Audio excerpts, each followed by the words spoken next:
Video game.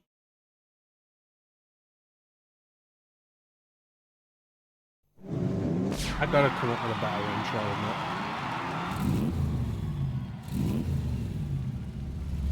Once again, we'll return to the heydays of Square Soft. For these enemies.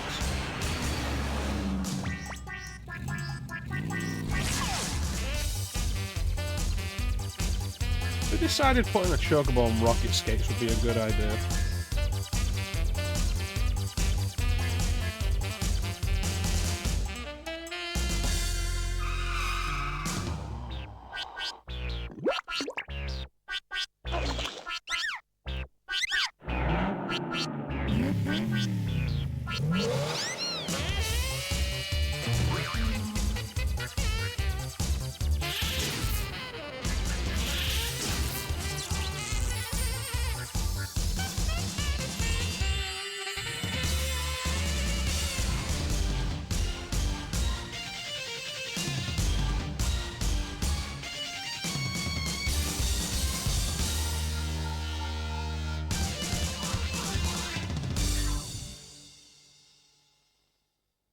So, Chocobo Racing.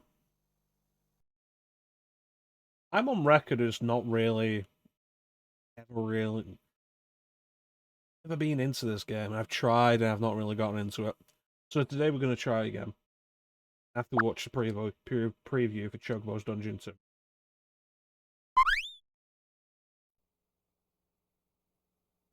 This is a game I'm probably never going to play because I don't like the Mystery Dungeons.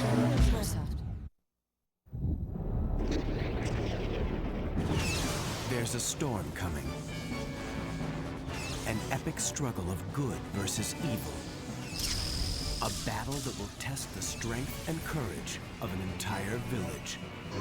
One hero must stand tall. Chocobo. Chocobo has appeared in over half a dozen games, always finding incredible adventures. This time, the adventure finds Chocobo. While searching for treasure with Mog, Chocobo encounters the beautiful and mysterious Shirama, who is from another time and place. She carries with her a secret she doesn't understand, a secret that can only be revealed by surviving the numerous dungeons. With the help of Sid, Chocobo's newfound friend, they battle menacing monsters and discover dangerous dungeons while exploring the depths of adventure. Enter a fantastic world filled with magical cards, mystical books, sorcerer's spells, and powerful potions, all just waiting to be discovered. To reveal the true story behind the dungeons, you will need skill, persistence, and ingenuity, but most importantly, the help of your friends. The stakes are high, the battle's fierce, the freedom of the village hangs in the balance. And sometimes, the sacrifice of one special friend can be the greatest treasure of all.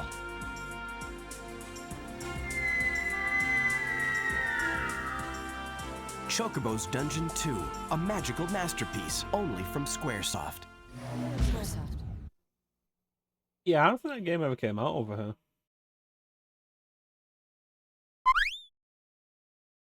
There is no data to load.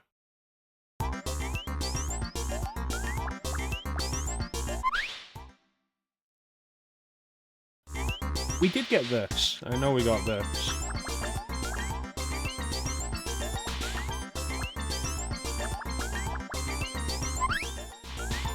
I remember seeing advertisements for this on the back of the manual for Final Fantasy VIII. How you doing, mate?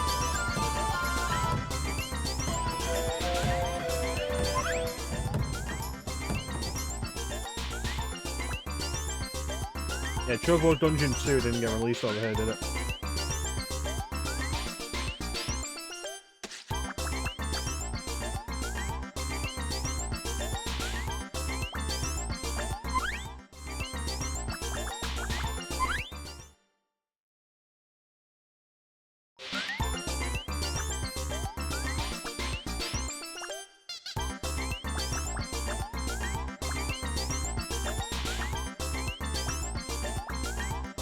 Let's just jump into story mode, I guess.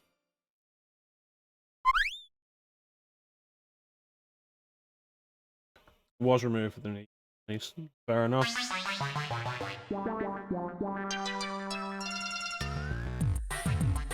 Didn't get it. They were never planning to give it to us. Oh, hey, Sid.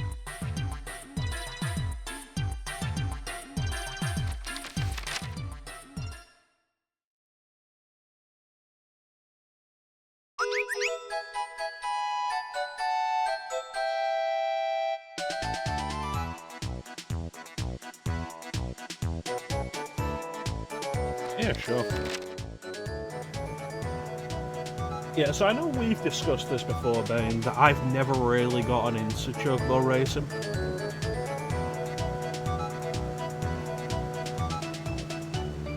So let's see if we can change that.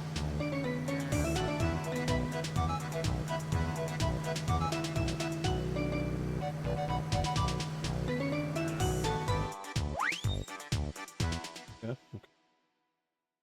Did you end up playing the more recent Chocobo Racing game they made? That I think was Switch only.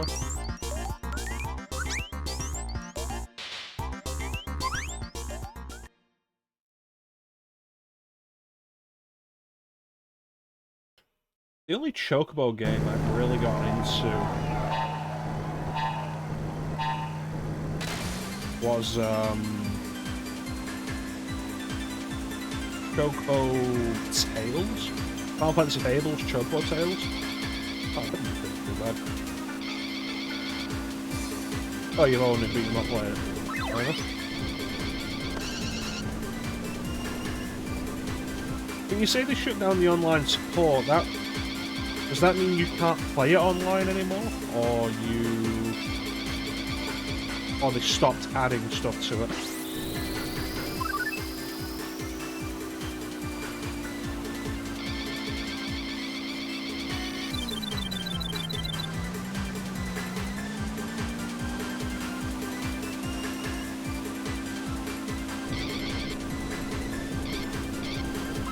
I'm glad I switched around acceleration and brake.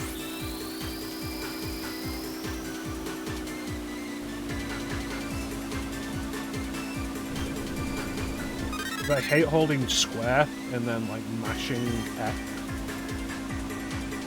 or holding X from square. It's so much more natural to do the other way around. It's why whenever I play the Dreamcast versions of the Resident Evil games, I always swap them around. Because they have run on X and... Wait a minute, what the fuck am I talking about?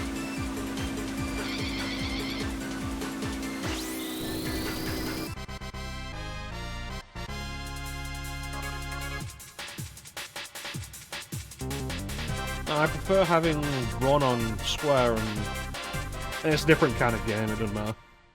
I'm overcomplicating things. You still race other people online. It's a shame you've not played it, because I was interested just in finding out whether it was worth picking up.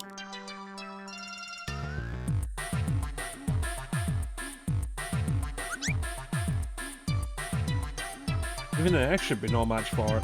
Yeah, we can't get Chocobo some of these jet blades in FF7 then.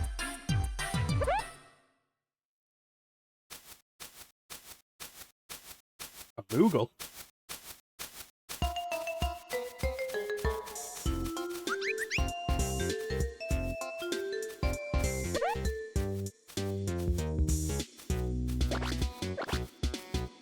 You know what, let me check real quick, because the Black Friday sale is on the eShop right now, so let me check real quick if it is currently on. I'm not gonna buy it, but I will see. Chocobo GP. Ooh, those are... It's not on sale, and those are not good reviews.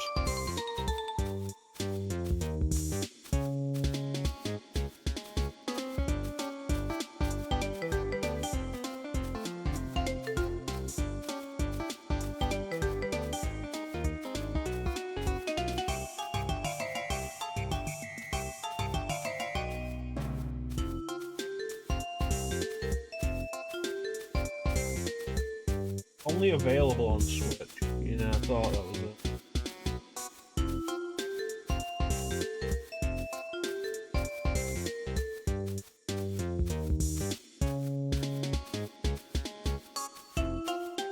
Yeah, I remember the microtransactions weren't positive, but they ended up getting rid of them, didn't they?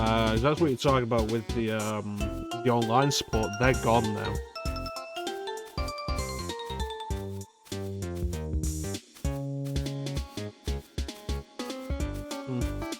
It's not on sale at the minute anyway, but it'd be worth looking into, see how people find it now. Yeah, I remember hearing the reviews weren't favourable on release, but I remember there was something that happened that might have improved it, and I guess it was the removal of microtransactions, maybe. It's the same thing that kept me from picking up Crash Team Racing Nitro. Because I wouldn't have minded another kart racer on Switch. Mario Kart 8 Deluxe is all well and good, but you can get really tired of playing it with the way items work in it, and how winning can feel luck-based sometimes. And Team Sonic Racing was not going to scratch that itch in the same way that Sonic and All-Stars Transformed did.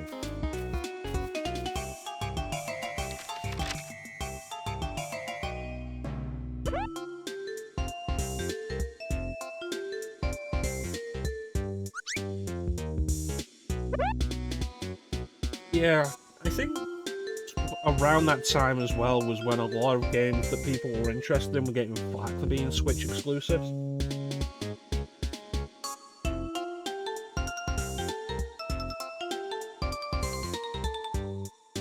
I remember Astral Chain got a bunch of review bombing because it was Switch exclusive and people wanted it on other systems. Chocobo Racing.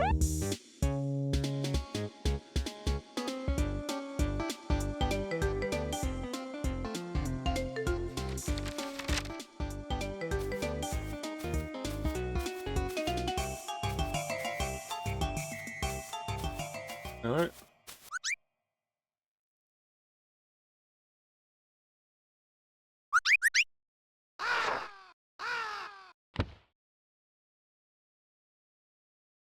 Yes.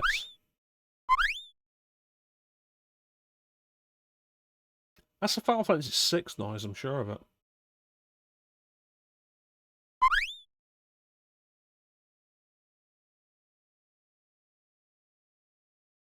Yeah, it is really a shame because the Switch could use something to compete with Mario Kart 8 Deluxe.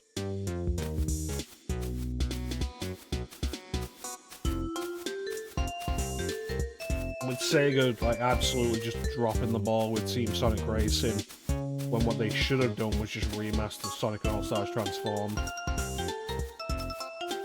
And Crash Team Racing Nitro Fueled also being loaded with these microtransactions.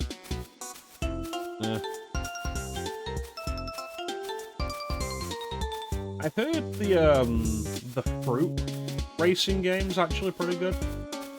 I can't remember what it's called, like All-Star Fruit Racing or something, where you race as fruit. Like, it sounds ridiculous, but I've heard it's actually quite good.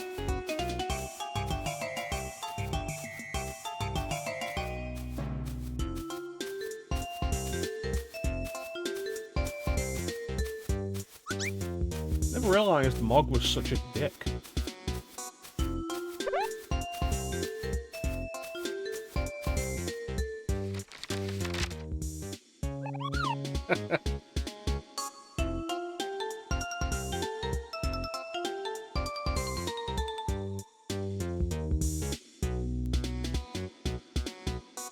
A honking horn. A honking.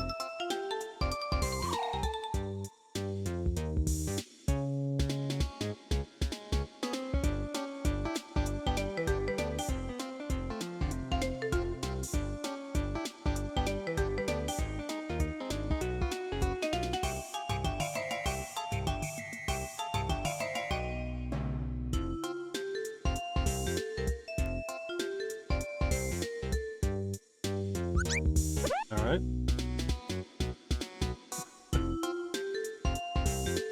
That'll fit in well with the quote about it being funny when a Moogle says bastard. Thanks, Ben.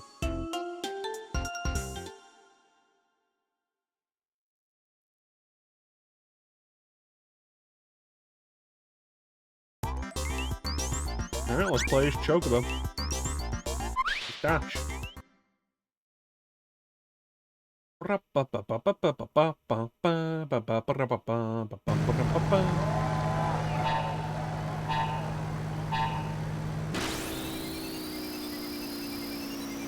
8 shit, Moogle. Street Racer, no.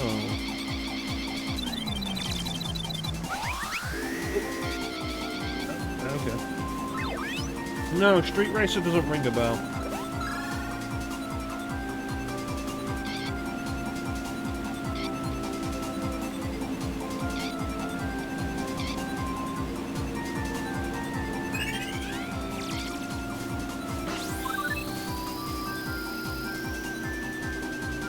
What system was it on? Magic Stone looks like it's going to explode.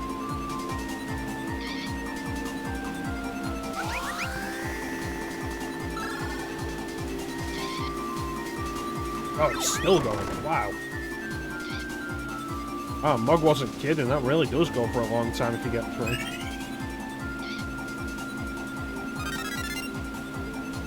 Very early PS1 game.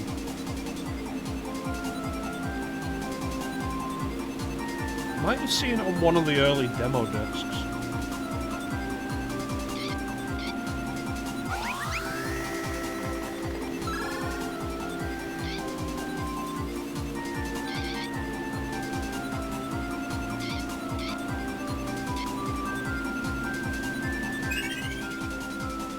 Yeah, I might have seen it on one of those demo discs that we've done.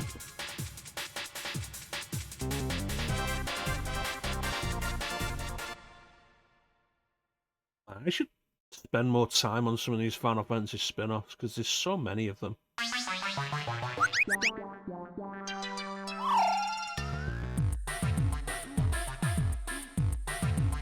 It's funny, because I've never really considered Moogles in competition with Chocobos. If anything, I would have thought Moogles were more prominent in a lot of ways. Mostly because Moogles tend to be allowed to be characters.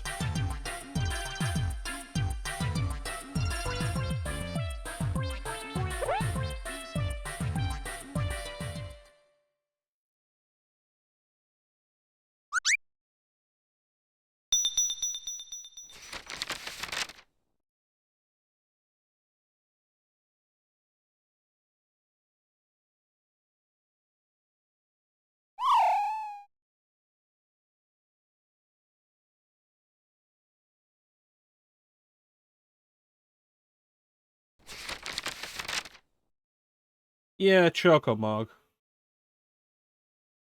Which, of course, was our introduction to both Chocobos and Moogles. I've never really considered the two in competition with each other.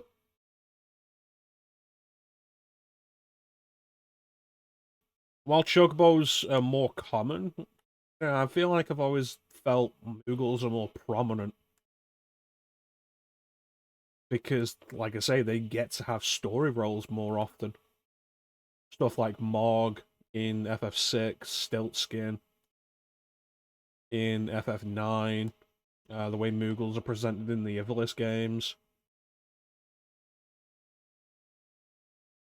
Get to actually be characters.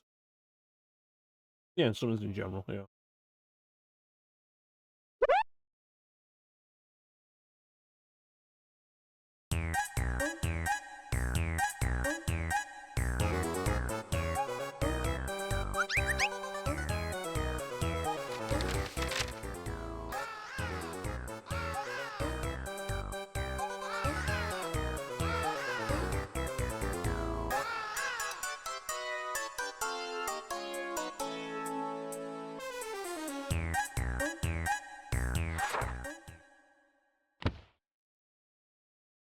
Hmm.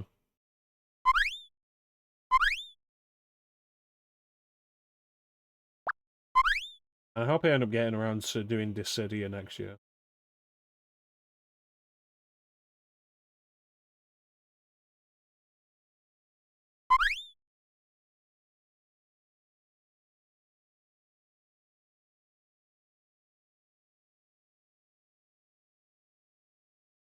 Who knows, maybe we'll even take a quick look at the city or NC. Not a long look, because it's not that interesting.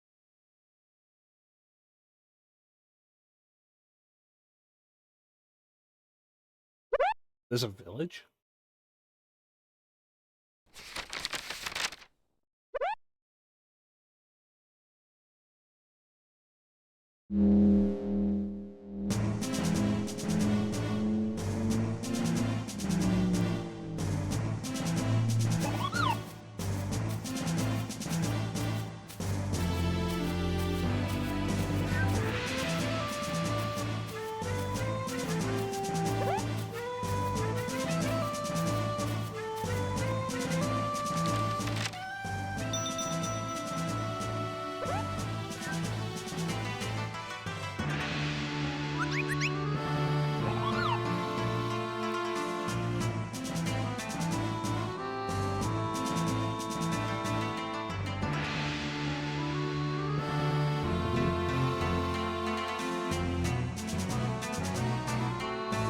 Makes sense. This feels like it's aiming more for classic Final Fantasy appeal, more than 7 and 8 would have. And it predates 9. So it would have been Europe's first introduction to a lot of it. It makes sense.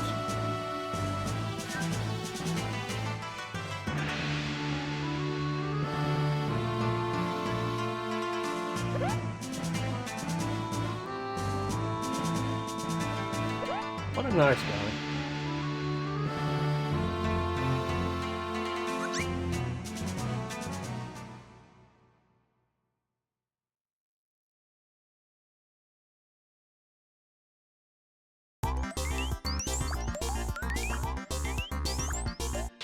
Yeah, let's play Chocobo some more.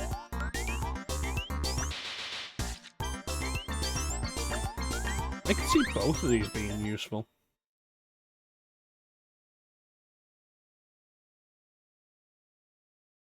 You can just spend more time on kart races in general.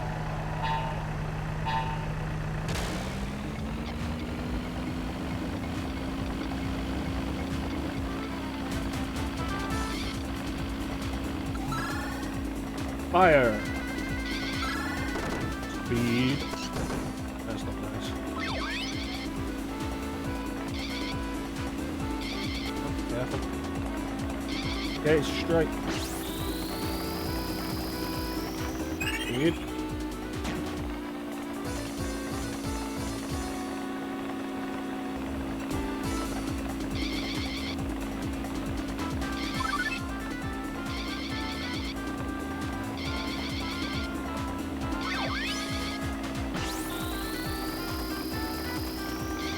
Okay, so I can only hold 3 stones at a time, alright.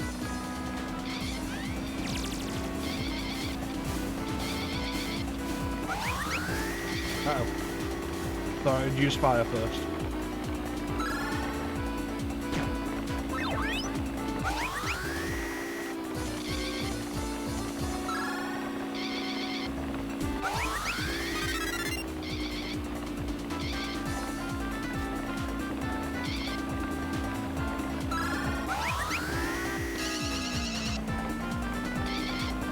That didn't work out how I expected it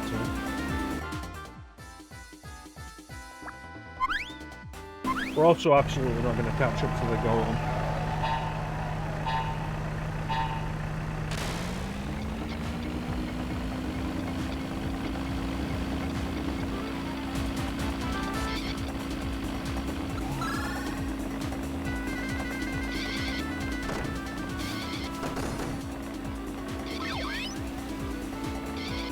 I've gone so far ahead already.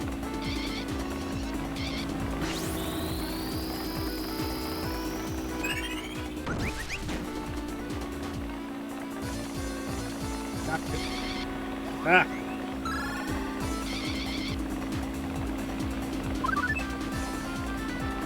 Right on my tail, though.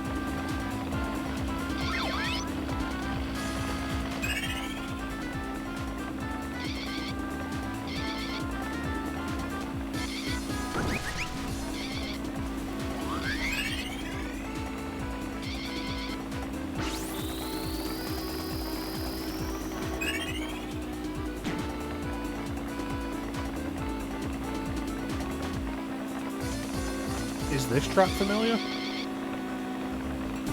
Is this music track? Doesn't ring a bell to me.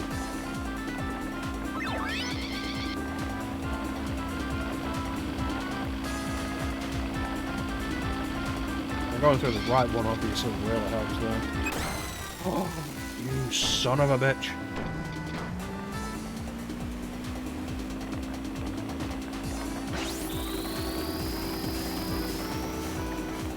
No way I'm going to catch up to him now.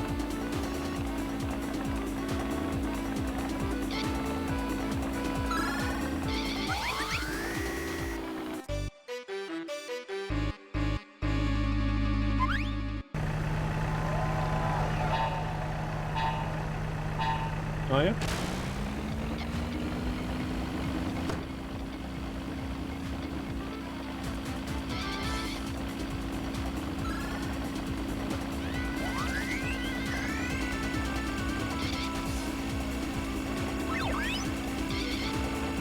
Looks like a shield ability. Thank you.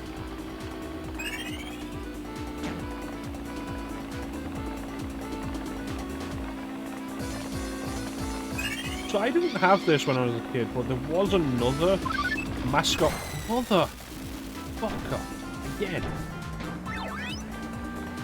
There was another mascot racing game that I did play that might surprise you.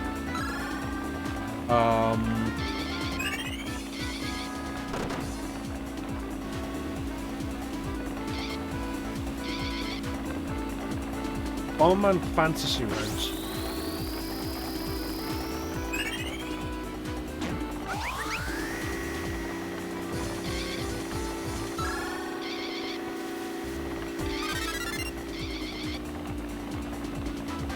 Which I remember quite enjoying, but I haven't looked at that game in a very long time.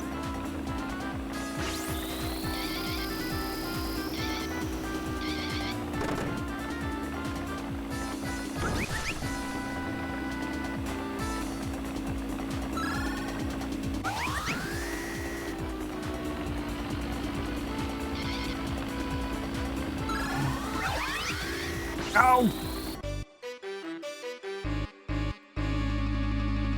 No, I've never actually played any Game Boy Advance racing games for any real length of time, including Mario Kart. Like, Mario Kart Super Circuit and Mario Kart Wii are the only two Mario Kart games that I never really spent much time on.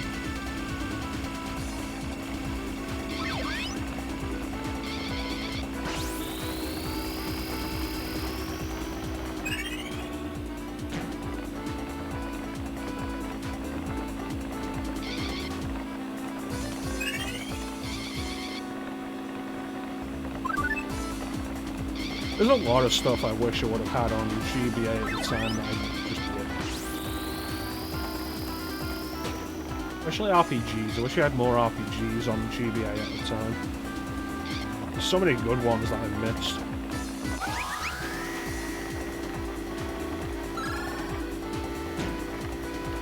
Would have absolutely been worth having.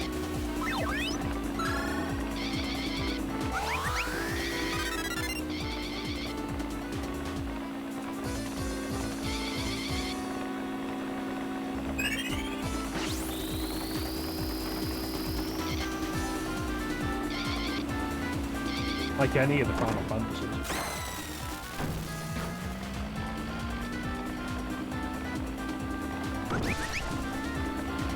Yeah.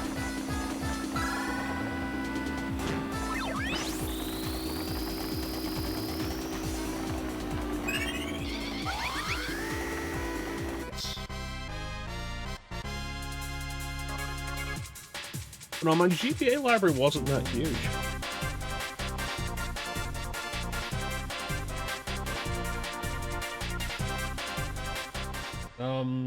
What did I have? I had Incredible Hulk, Metroid Fusion, Pokemon Fire Red.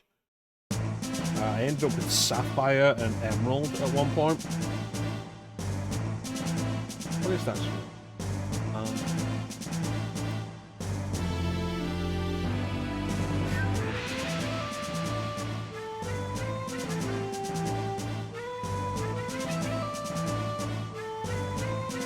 remember I borrowed a copy of The Minish Cap from my cousin at one point, but the battery save didn't work, so I never got to finish it. I never had any of the Super Nintendo ports either. I didn't have a whole lot. Even the Castlevania games I didn't get until late. I had Sonic Advance 2. I did have Sonic Advance 2. But like the Castlevania games that I've got, I didn't get until after I had a DS. And after I'd beaten like Order of Ecclesia, it was that late that I got them.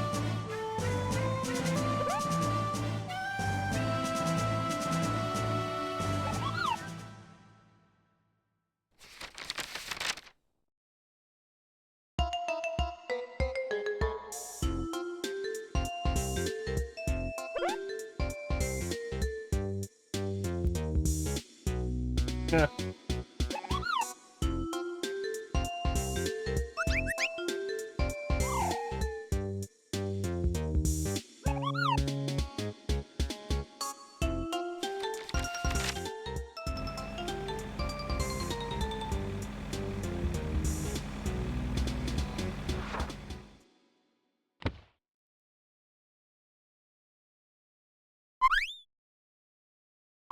I like a golem, or I guess we'll find out when we're able to choose it in the next race.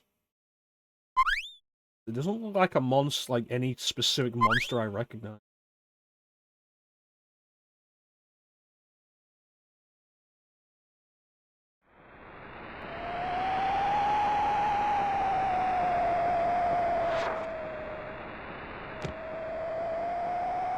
Mithril Mines. It is golem. That's not... It's not a common monster.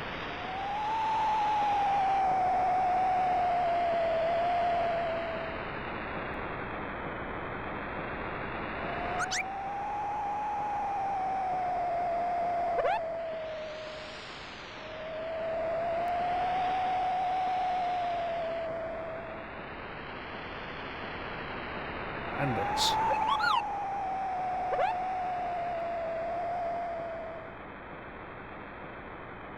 Yeah, it's a summon, but like it's not a frequently occurring summon or monster. So it just feels like kind of an odd choice. Especially as like the first one you encounter.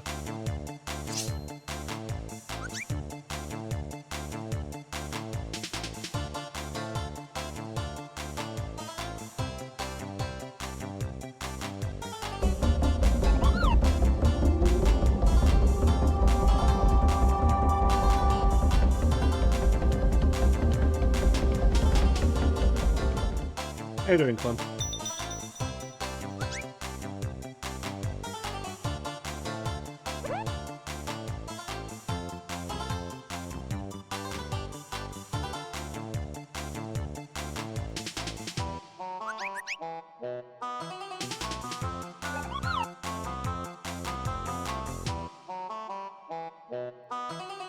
Like stones of ice.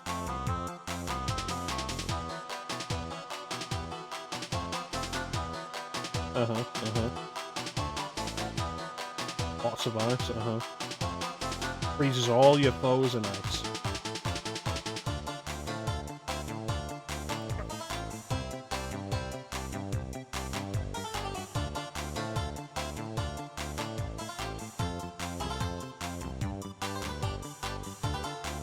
Not mug. Yeah, there's supposed to be a lot of remixes.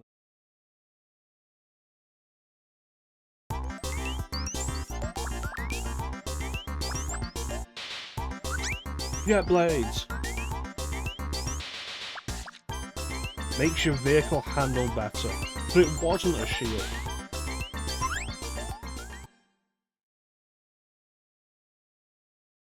Alright, Ben says I'll recognize this one.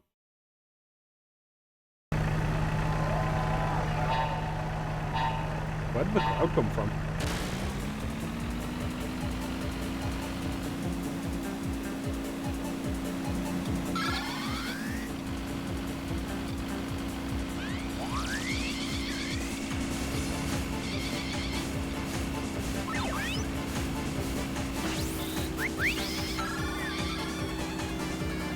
Thank you.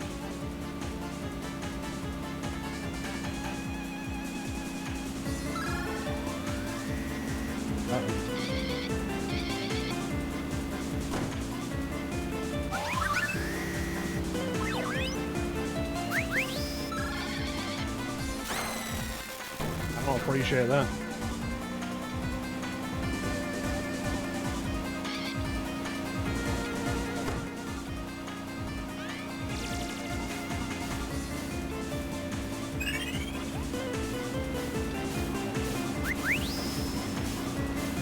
But you can steal those from any position.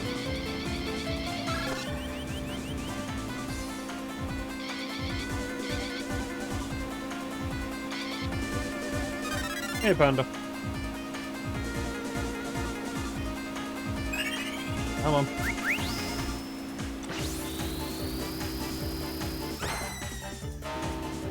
What just happened there?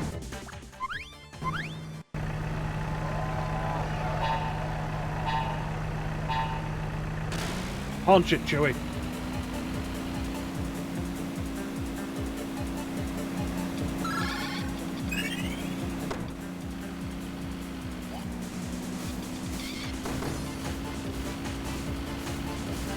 Am I just bad at racing games? No, it's the video games that are wrong.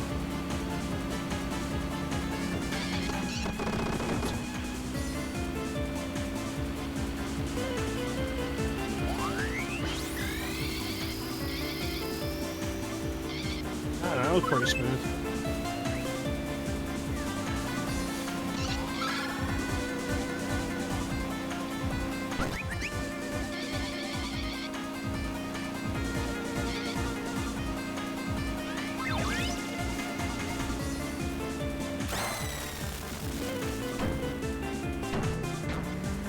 Fucking idiots realize we're on the same team, right? Oh god, that feels weird.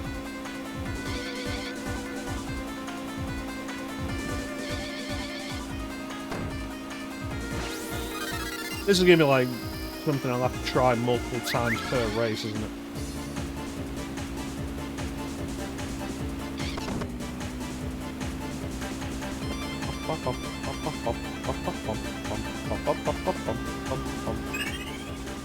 I don't recognize this song. What is this song, Ben? I feel like I'm just not connecting with it.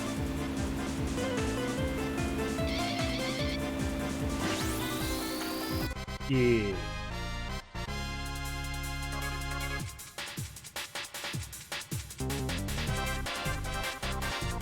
Oh my god. Huh. Huh? Alright, what did I miss? Here.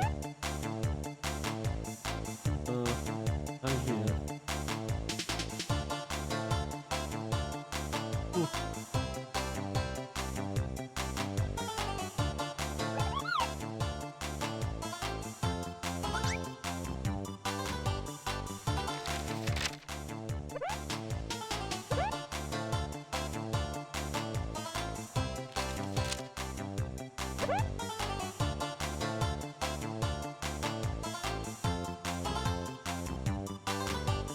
All being told.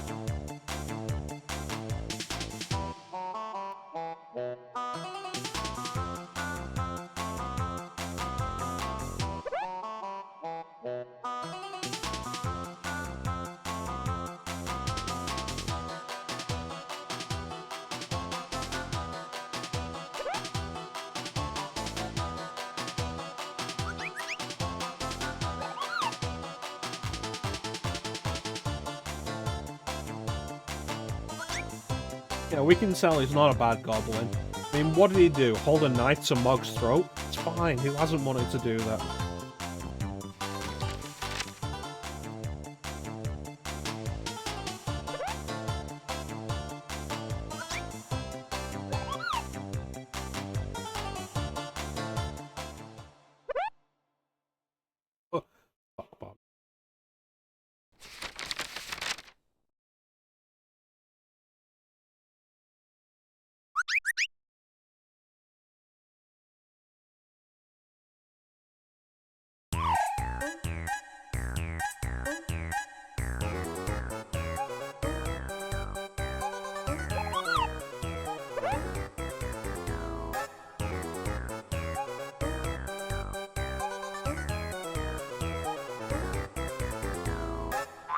Alright.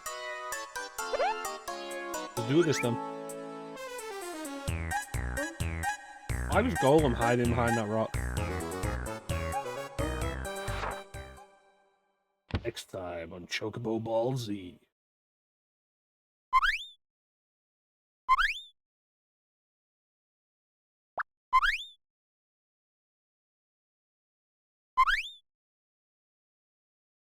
Chocobo Z.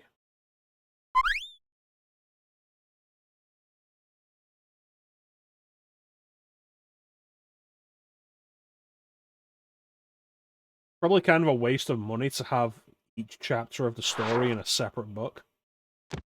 Like, just put them all in one book. How many copies of each chapter are you printing?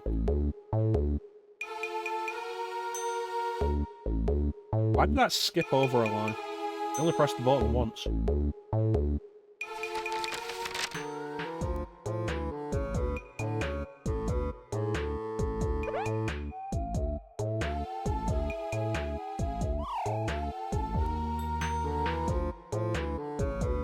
A black mana.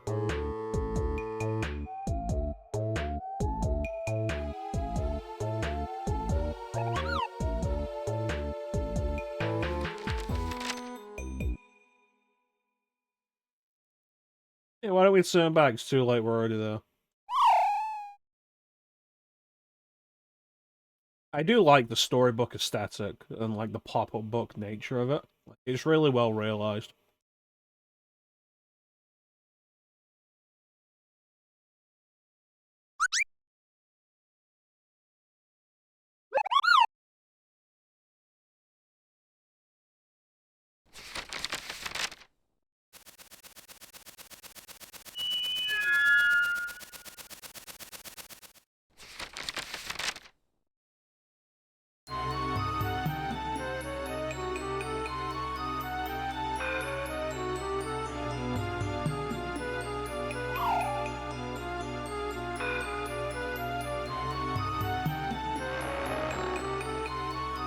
This is something I feel I recommend.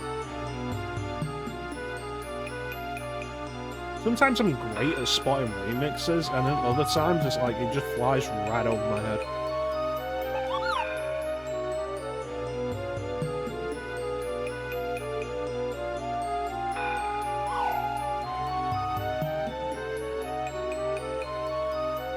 I mean, to be fair, Goblin, you're the one with the knife out.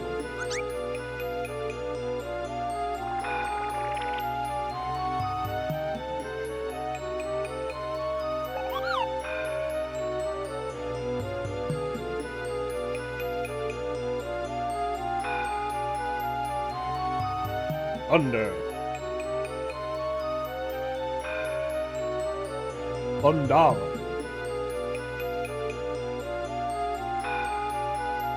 Time signatures, emphasis on notes. Octaves? Phrases. Phrases. No. Three lightning bolts. Thundaga. Everybody else be zapped by lightning.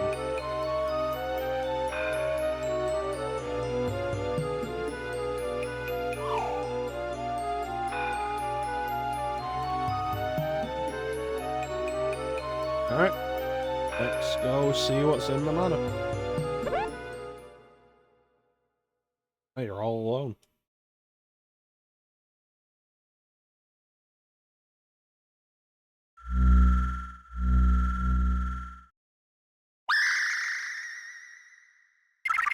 Oh, that was a clock tower noise.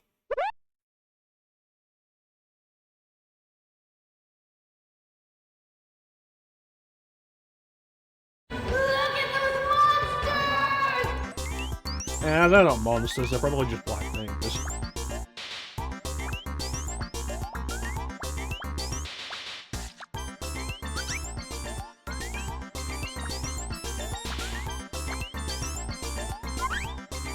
I really don't want to race against Goblin using Mug again. Like, that's not an ability I like having used against me. Oh, there's a black mage.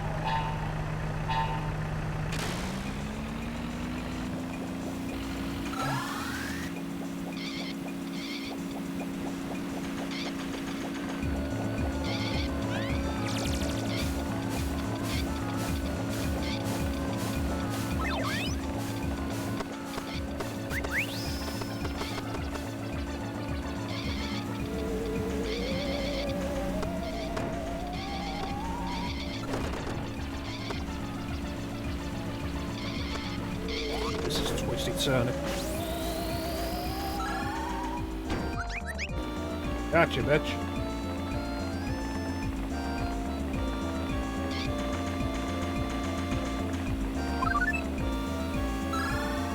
Squaresoft, like, in the mid to late PS1 lifetime was so cool. All the different experimentation they do. Which is why it's probably my favourite era of Squaresoft. Problem, we're on the same side, you prick.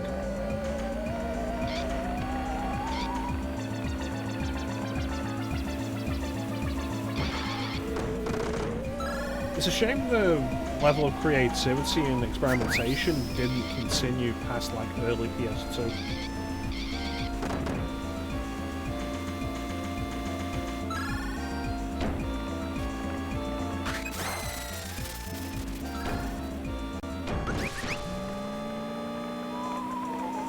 Yeah, you.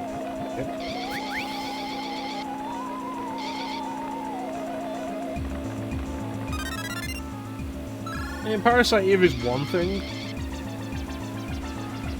I always hold up stuff more creative though, like Einhander, Bushido Blade, hell, even the Bouncer.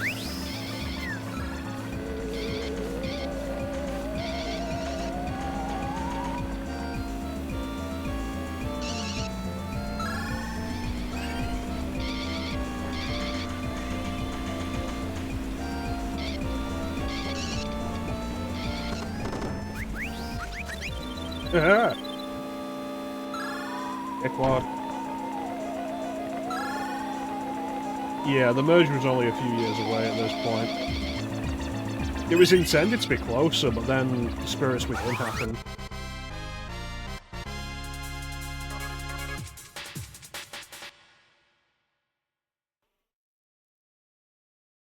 Yeah, I want to play the Bouncer someday.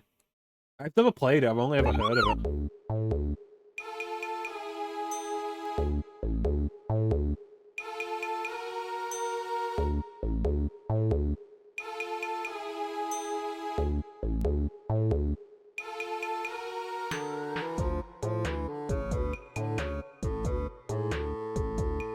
I mean, in all fairness, like...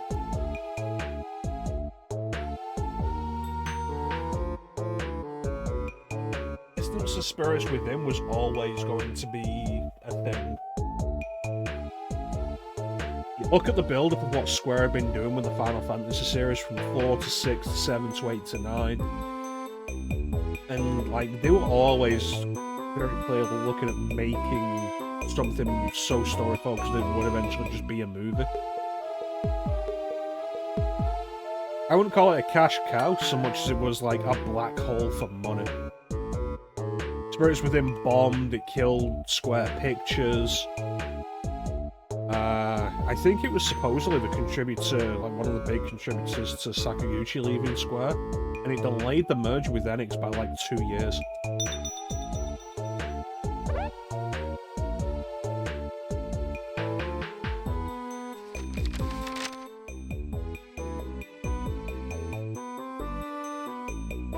You can enjoy the movie all you want, but the fact remains that it was a bomb and it caused a lot of damage.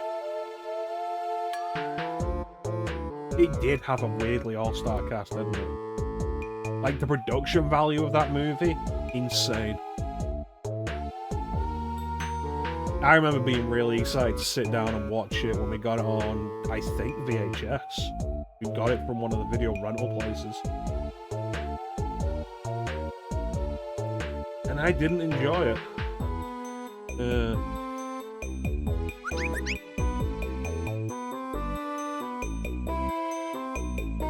Ali Baldwin was in it, Steve Buscemi's in it.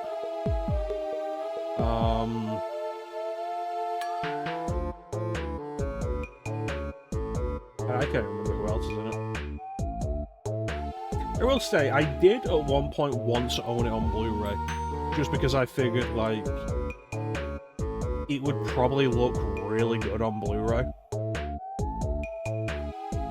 But that's not a movie I ever have an interest in seeing again. Which means if I do end up doing this podcast idea with Teak, it will eventually come up. Of course it will. Or maybe just do it for a movie night. I don't know. Yeah, Donald Sutherland. Who played the villain? The guy. James Woods. There you go. Thank you.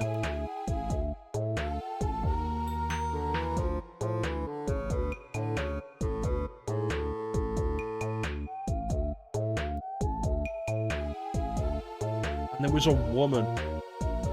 Like, there was the main character, I think her name was Aki, but there was a woman in the squad. Yeah, it was always weird to me how it played out more like a horror movie, in a lot of ways. Like the whole thing of like, oh, if the phantoms touch you, you're dead, and also they've ripped out your soul. And I was always like, that's fucking horrifying. I don't like any of that. Her name was Jane. What? What?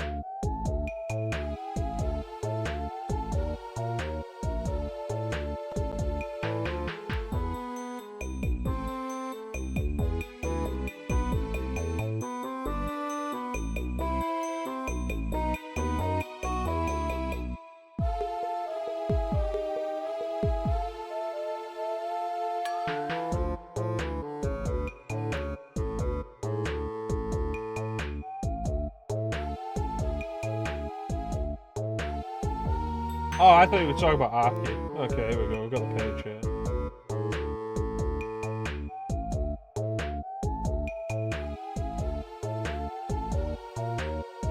So one thing that was kind of a weird idea. The main character was designed to be like a digital actress. The idea would be that she'd appear in like multiple films. Presumably voiced by different people, but always the same character model, which was a weird idea. And they label it as like, oh yeah, she'll be the first digital actress. It's not actually true. Of course, the Wikipedia page has Maxim featuring her on the cover or something in a bikini, because that was necessary. Where is the cast list? Why does this page not have a cast list? Final Fantasy: The Spirits Within is a 2001 adult animated sci-fi film.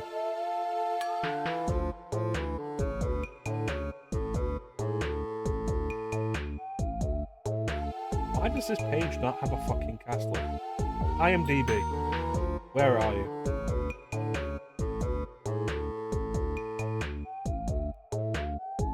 Alright, so Ming-Na Wen. Yeah, there you go. Dr. Aki Ross. Harry Gilpin is Jane.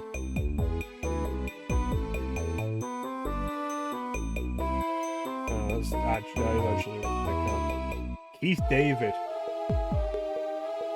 Keith David credited as council member #1. Bing Rames was the black guy.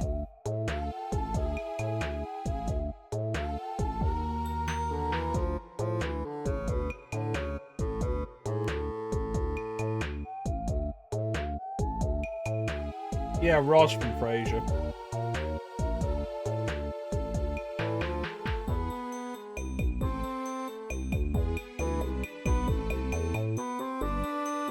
And there's like, I've said about like Kingsglaive, when I watched Kingsglaive, I came out of that thinking, wow, it's been like 20 years or so. It hadn't been 20 years, it'd been like 17. And coming out of that thinking, wow, it's amazing that it's been so long and Square still doesn't know how to make a good movie. But it's like, at least they know how to make a less traumatizing movie. The haircuts have gotten worse though.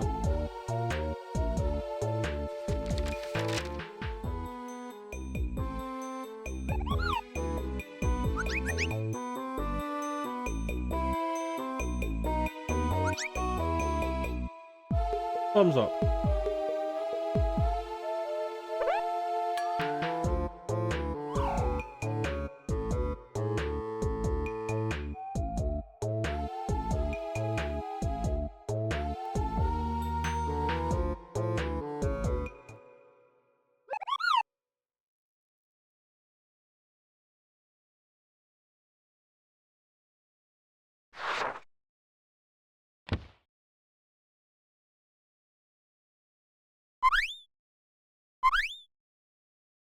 I suppose you save money on casting, though, when you only actually cast, like, 10 people.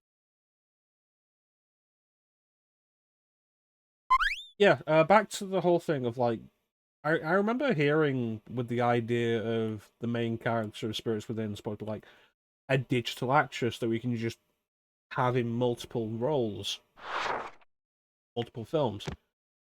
And, like, it was a big deal that it was the first of its kind.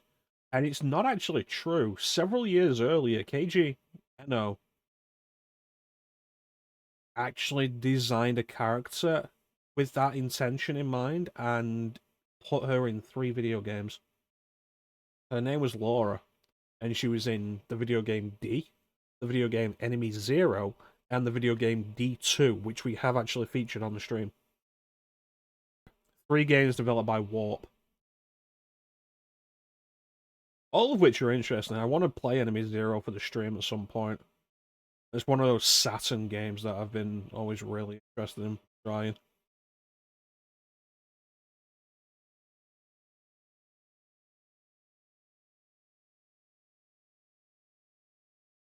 Oh, hey, Massidia.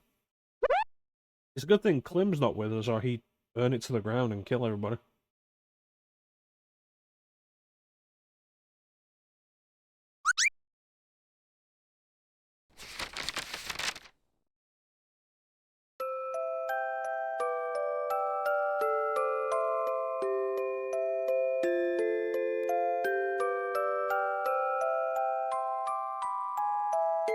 That's I recognize.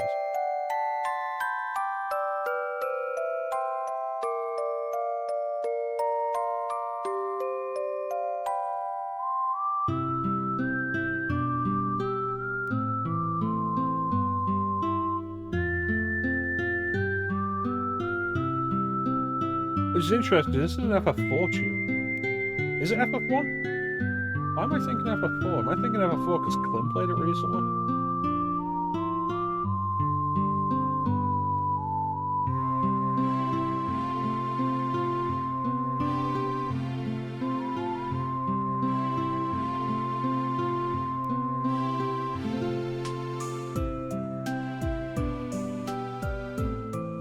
Yeah, you're right, it is FF1. It is the town theme, yeah.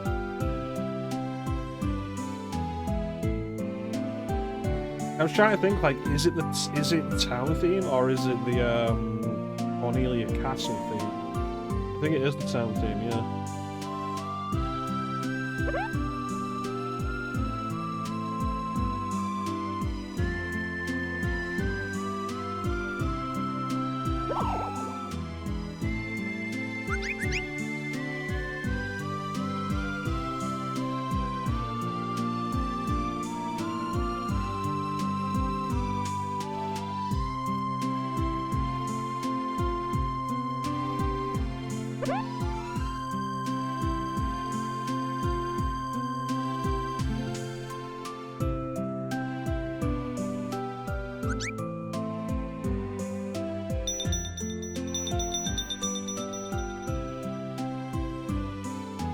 That's your sight. Just like that, Klim's out.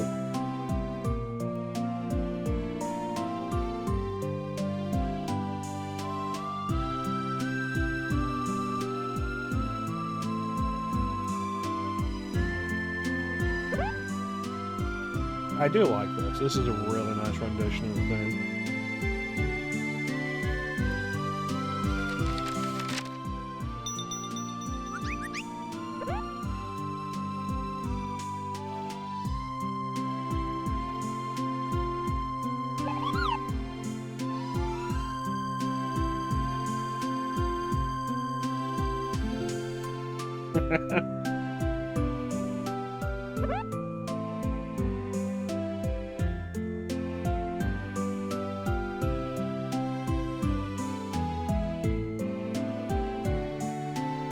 I love how the recurring plot theme is fuck Mark.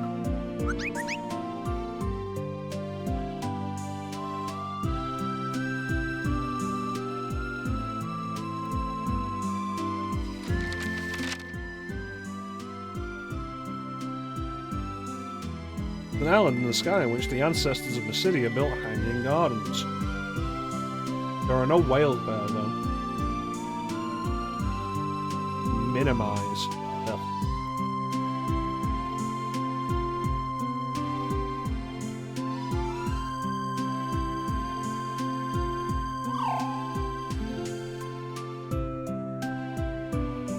Just do that again. It's funny that you accuse somebody with wings of being scared of heights.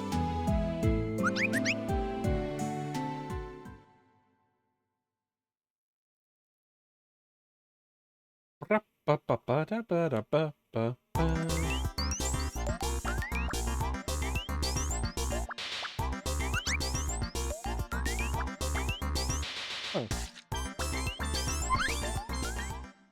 Stick with what I know. Simple man. Simple robots.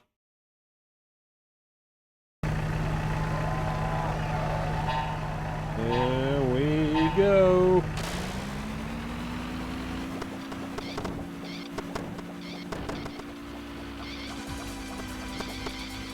Oh, I have a bad feeling about this trap.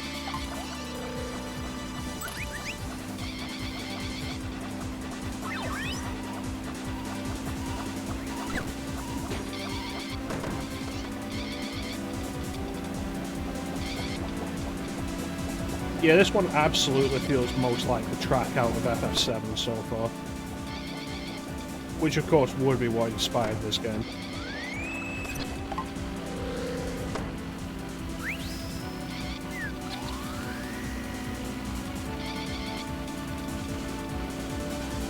Oh, careful.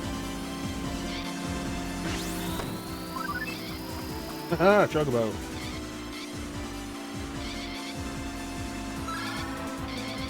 One ice.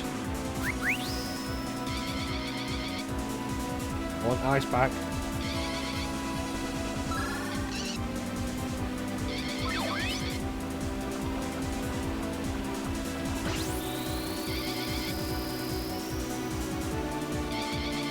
Apple.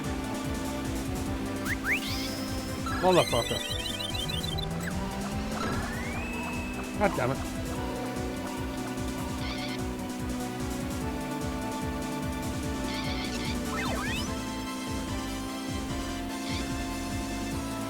How you doing, Flame?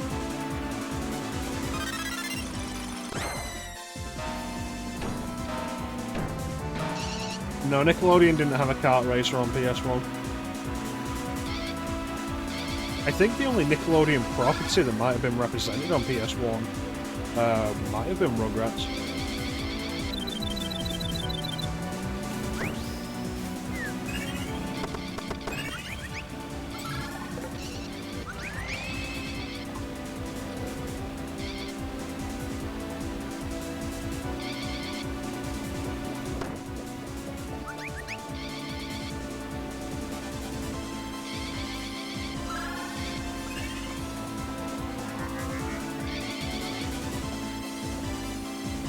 Getting by.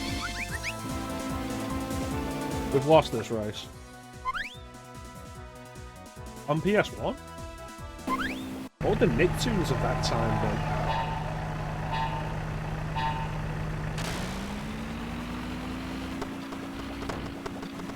Absolutely give it credit, the restarting races is actually really quick.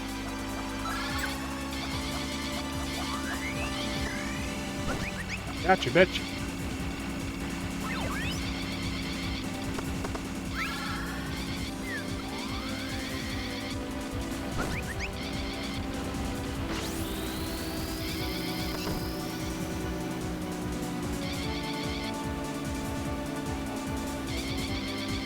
What do you have at that time? Like, the Rugrats, maybe the Wild Thornberrys, Ren and Stimpy, Our Real Monsters. What? Like, you can't have been a huge selection. The Ninja Turtles definitely weren't part of it back then. And it would predate SpongeBob. Which means I think it would also predate the Fairly Odd Parents. Angry Beavers, goddamn. He did have SpongeBob.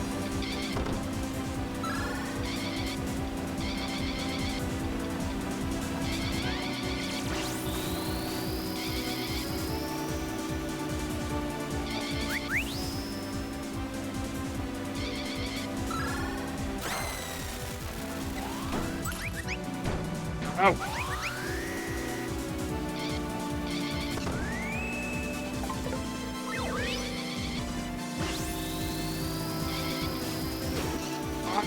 Ow! Oh, of course, Hey Arnold. Who can forget Hey Arnold?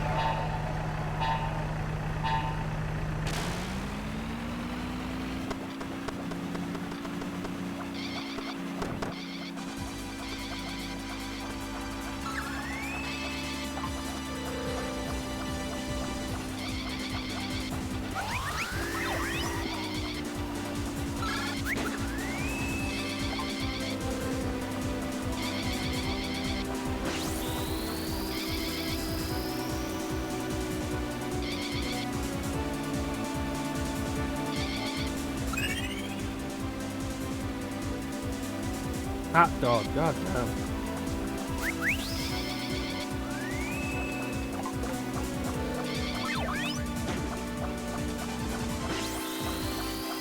These are intense old shows.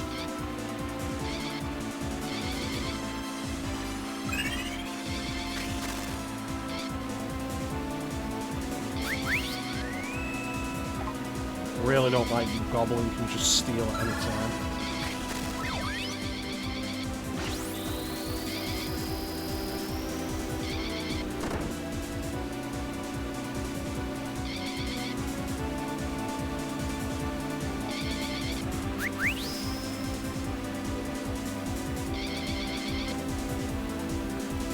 It really feels like a thing of like, because Goblin can steal so frequently, that you really want to use items pretty much as soon as you get them.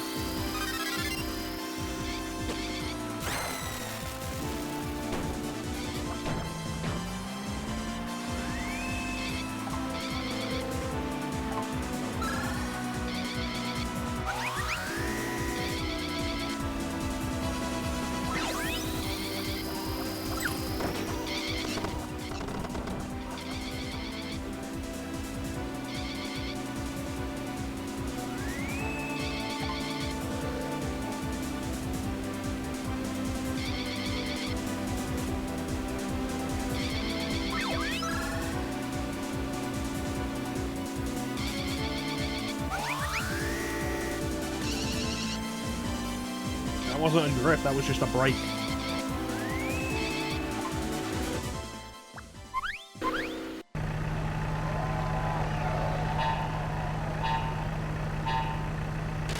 This feels like an airship track.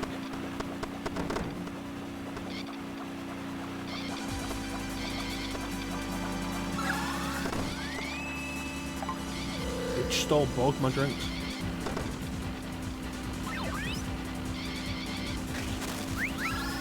Yeah, man, it's not easy when everybody keeps stealing my stuff.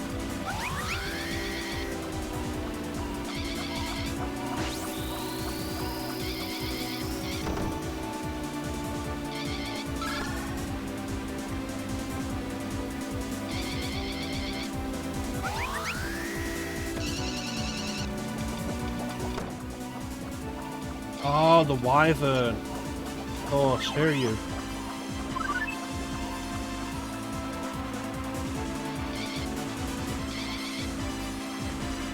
Could have known that, because I just spent a bit of time recently on the wyvern in my current playthrough of FF5 Advance.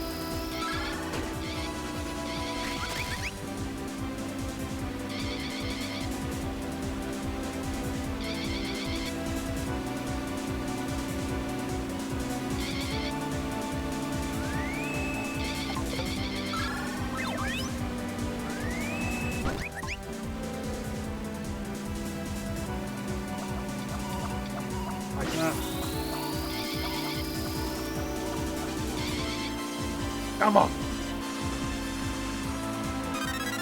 Oh, I thought it was the last lap.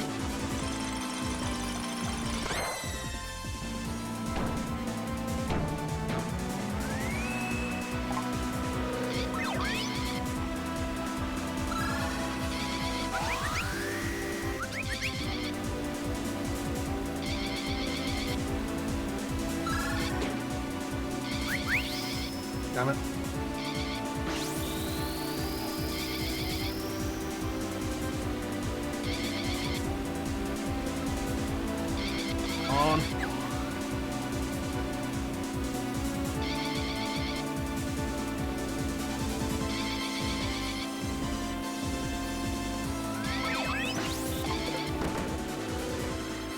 absolutely not the time to get hit with 3 minimizers.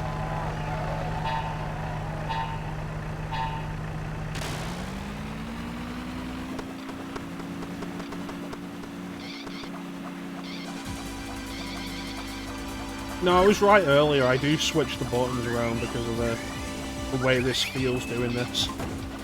Holding X while tapping square. Like, it is absolutely an issue, and I'm more used to doing it the other way around. And that's the thing that dates back to Mario. Hold Y and tap B to jump. Absolutely feels more natural that way. Now my thumb's really starting to hurt.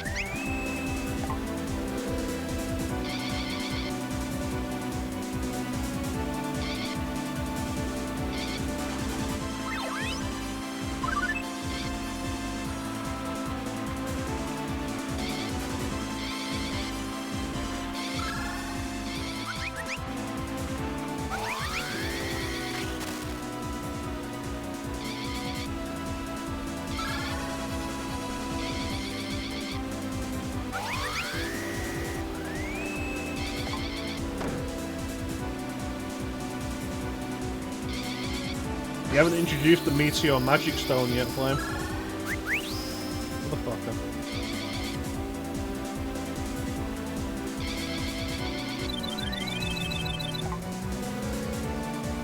Come on.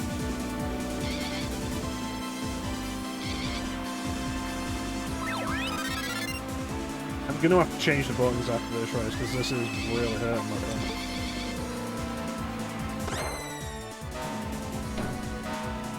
Yeah, I fucking got it.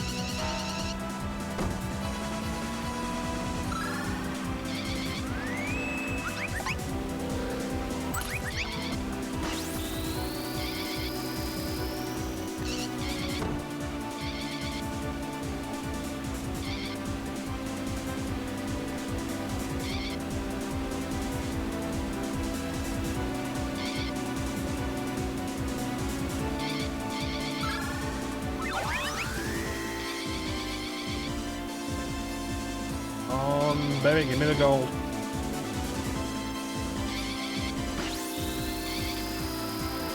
Yes.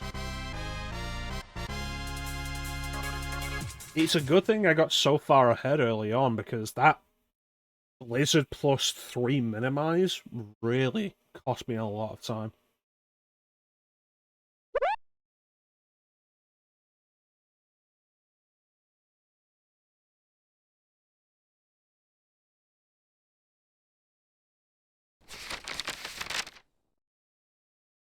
It's harder than you expect. It absolutely is. Oh, it's prelude.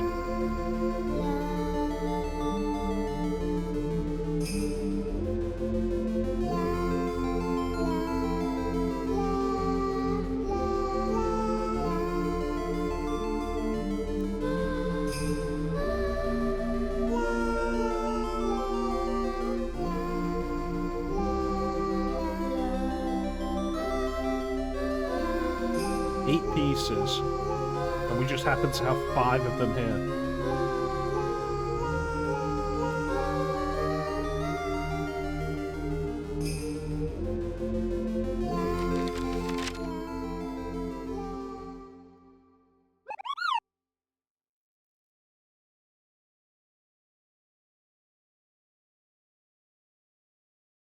Yeah, Mog.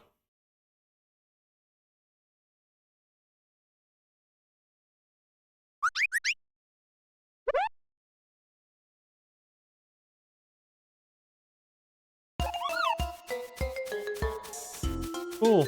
You're outvoted.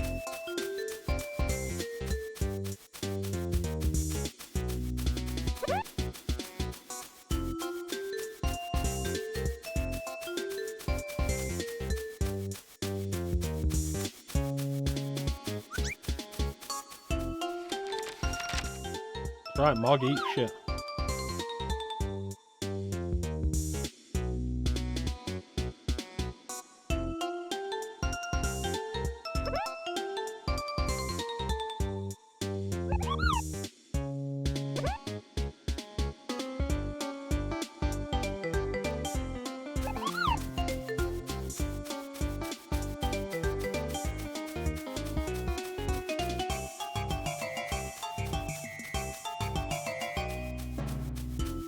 Oh, you heard him there. Tune in next time.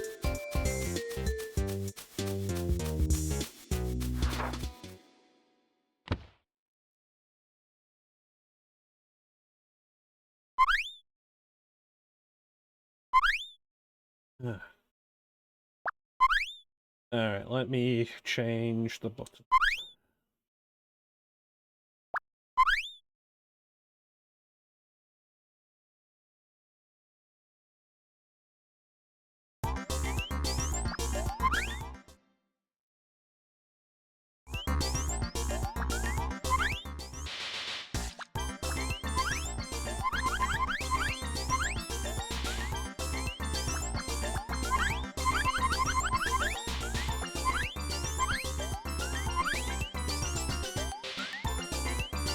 Yeah, that could work.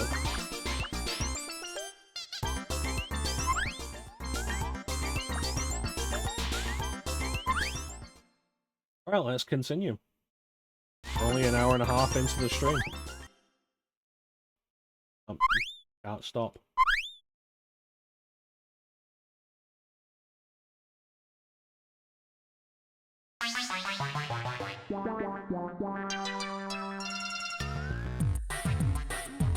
Oh, you know what'd be nice next year? Playing a new Zelda game.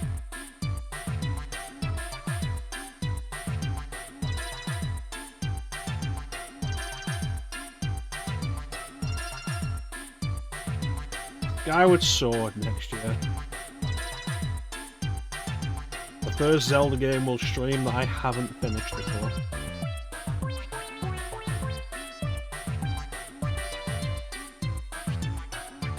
That'll be fun.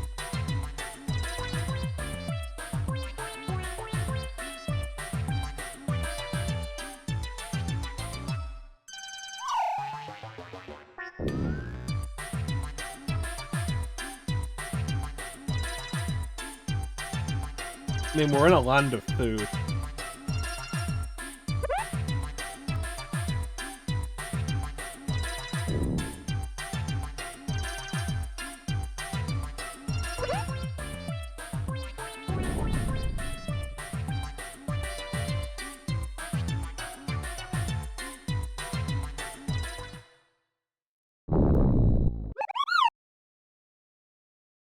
Wonder who the next character will join our quest will be. It's Fat Chocobo.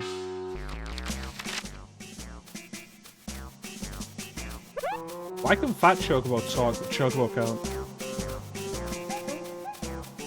I'm not calling him Chibi Chocobo, it's Fat Chocobo. Although, 1999, this would have been the first English appearance of Fat Chocobo, I think. Outside of the rare summon of Chocomog in 7.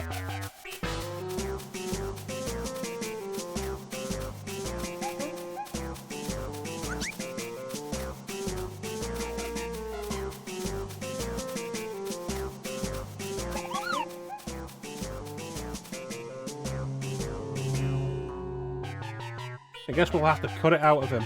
Goblin, produce the knife.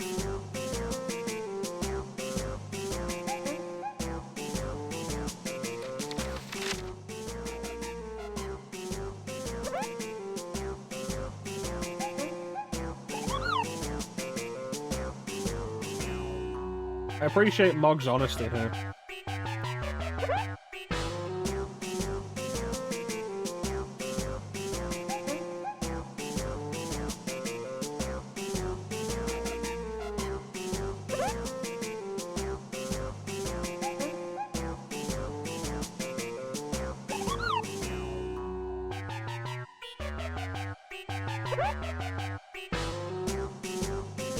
There's also the thing of, like, if we lose, that suggests if any of us win, then that's it, that's good enough.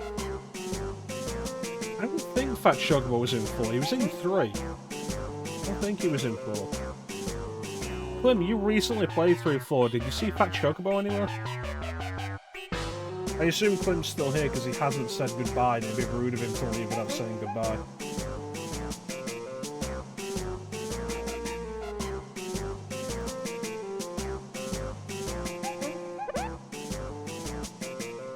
Yeah, surely, like, if anybody wins who isn't Fat Chocobo, we win.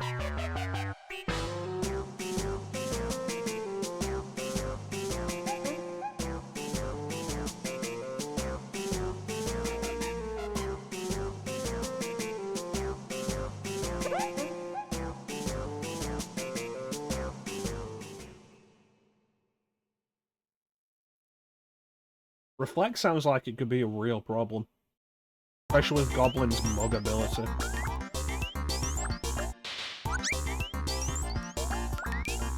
Oh, there's Barrier.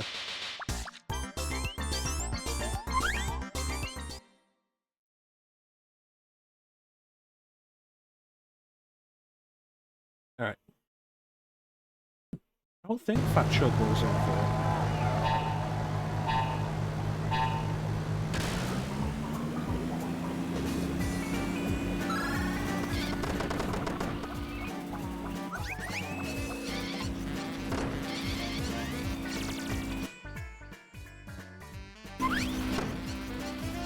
Didn't think about how awkward it'd be to use magic stones when I've got Accelerate on the right trigger.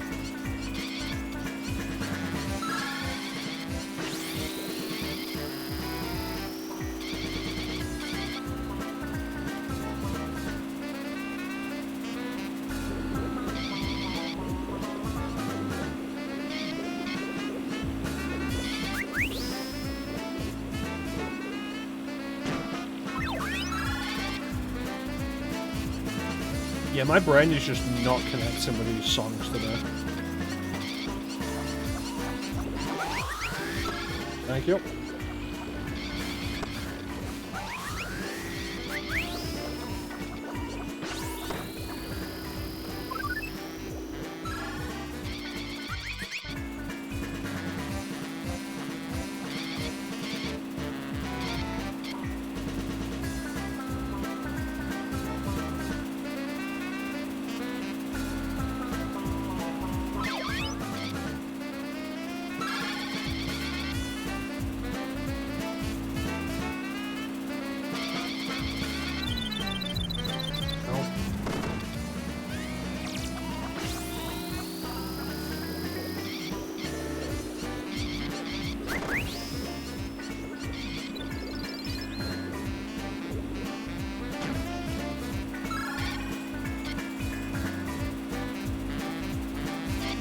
This is a fairly close race so far, closer than the other ones have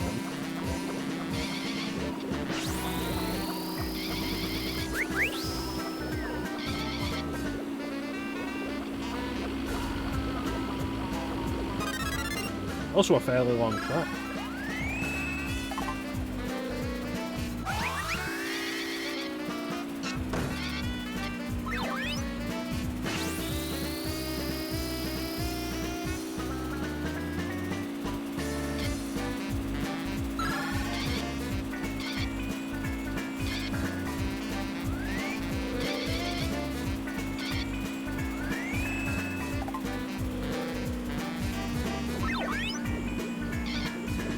Come on.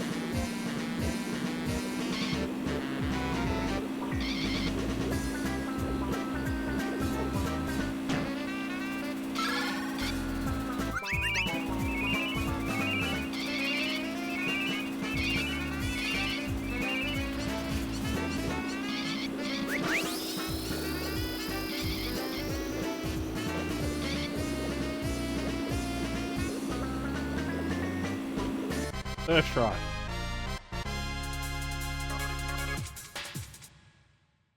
Yeah. Again, though, another game with fully customizable controls.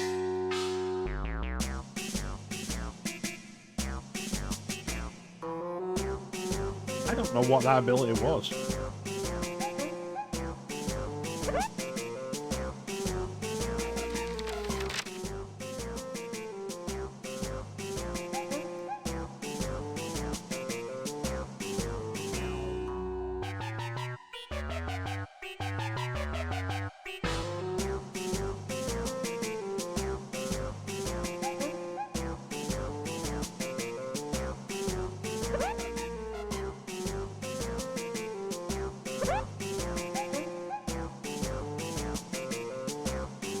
Yeah, that doesn't sound right.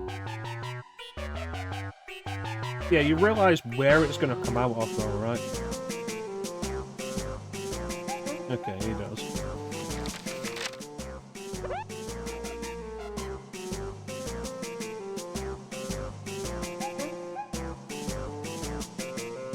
Alright, real quick, let's play him how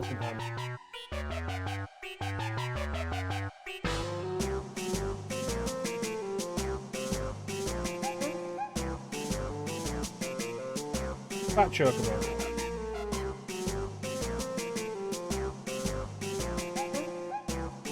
Oh, apparently it was in 3. It was in 4. It appears mainly in Chocobo Forest, but there's an area in Chocobo Village, in Dwarven Castle. It's found in the Lunar Whale, but it's a robot one in the remake.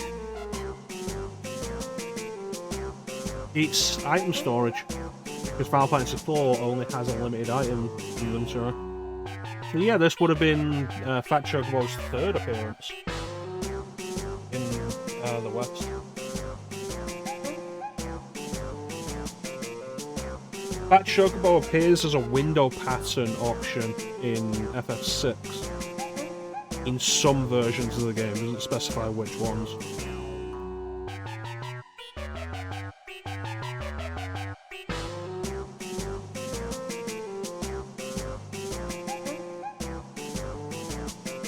Fat Chocobo was in FFA.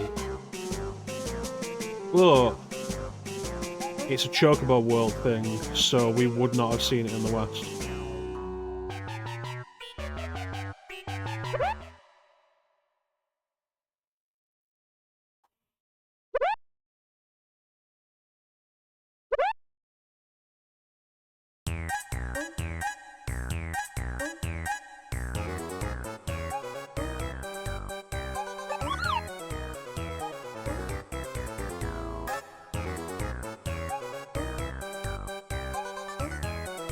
Yeah, Pocket Station, which wasn't released in the West. Technically, I guess it would have been available in the West through the PC version, because the PC version did have the Pocket Station support as a separate app, separate application.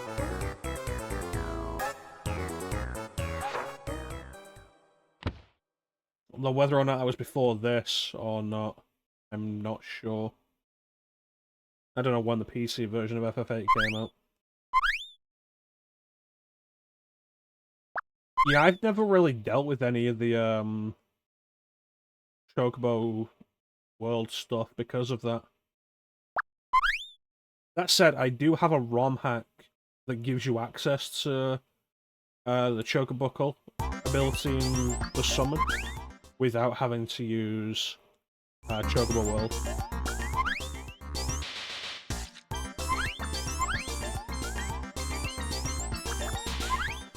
Yeah, probably work best like this.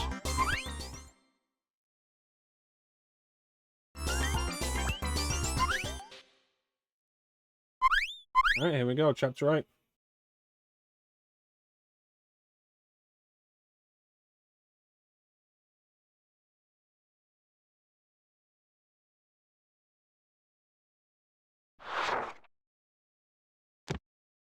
There's a skeleton in the background.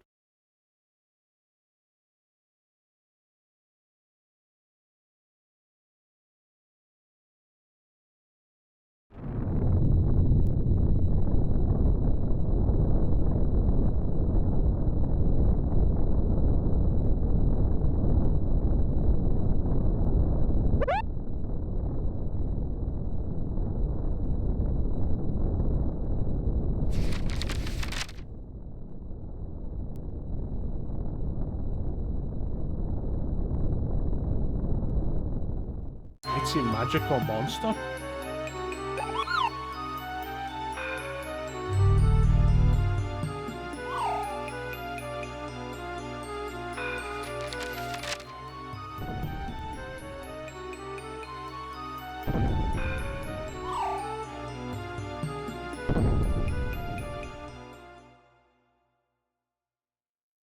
Most powerful beast known to man.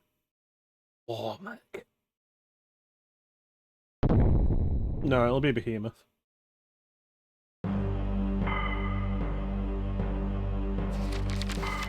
If it was Warmech, though. Or Ultimate Weapon.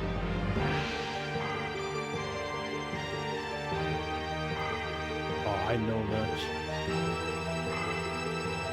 Da, da, da, da.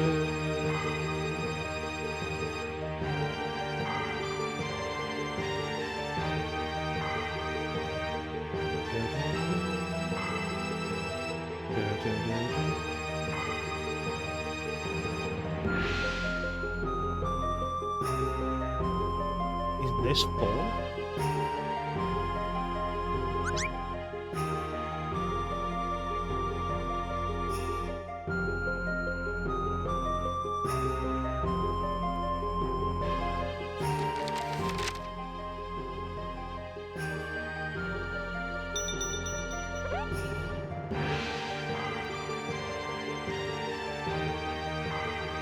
Ooh, I don't like the sounds of that.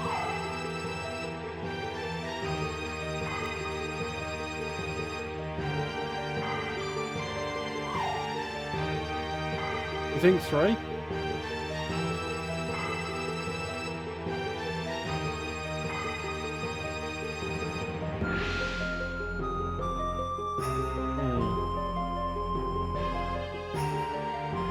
It's frustrating because I know this track and I just can't place it.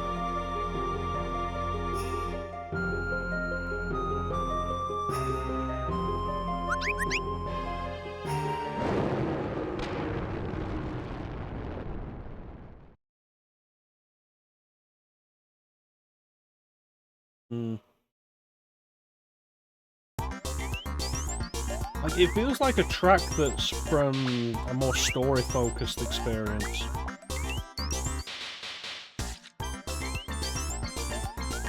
That feels broken. But Dash has served me pretty well so far. FF3 is not big on story experiences.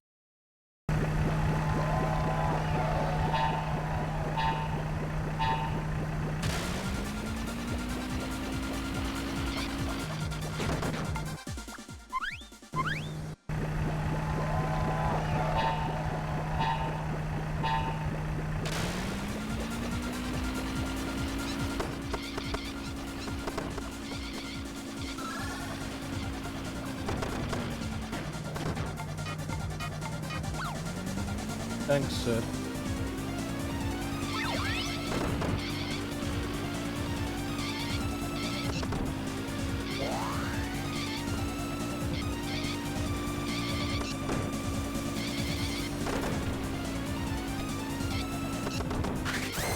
I'm doing terrible.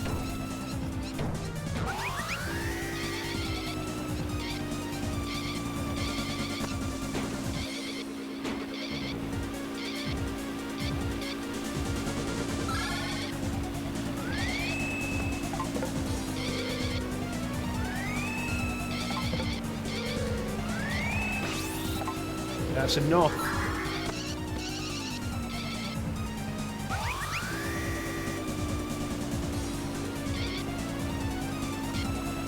The good news is it looks like everybody else is having a difficult time with this course as well.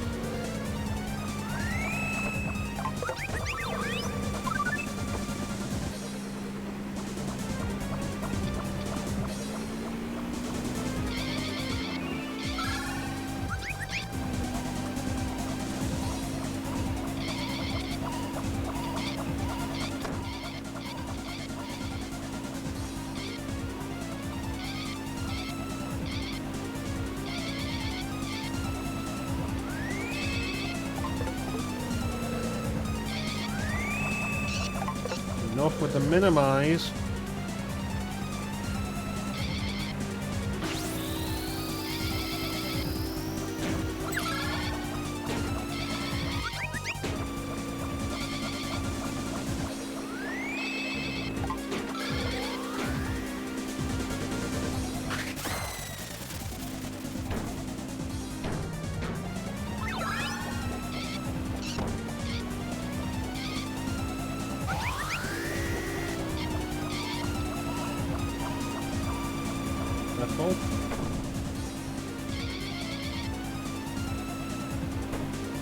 Crystal Cave thing. Really?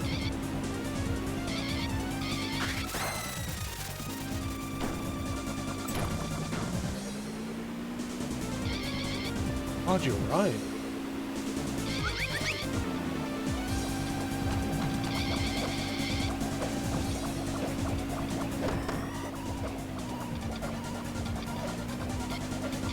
Ow.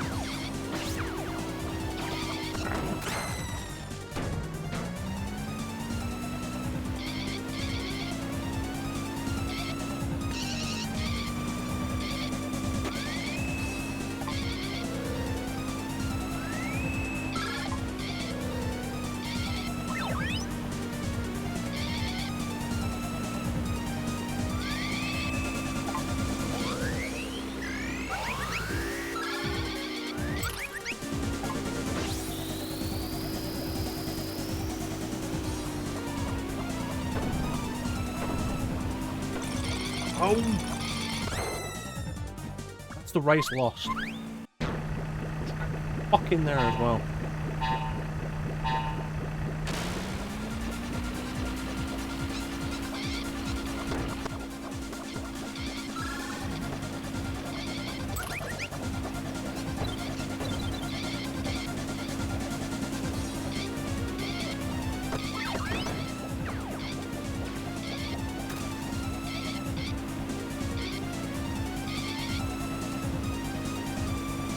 Never would have thought to think of the Crystal Cave thing.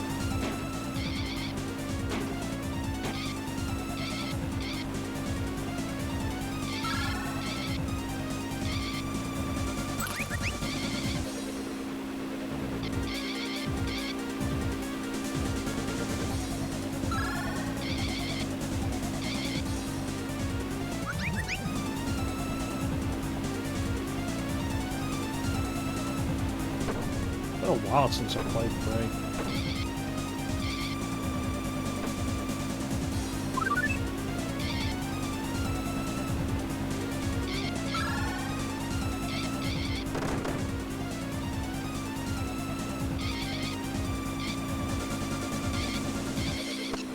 Yeah, I'd probably rather play 3 than 4 on stream. But there's other games I'd rather play before that. At 10. 5.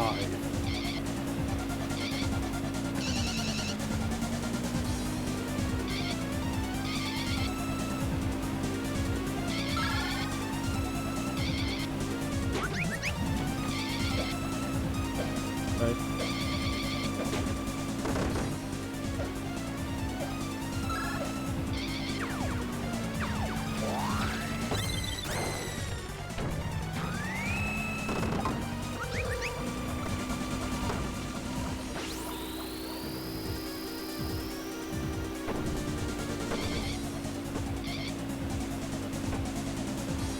And I do want to do that ESP playthrough of FF1 that I said I'd do.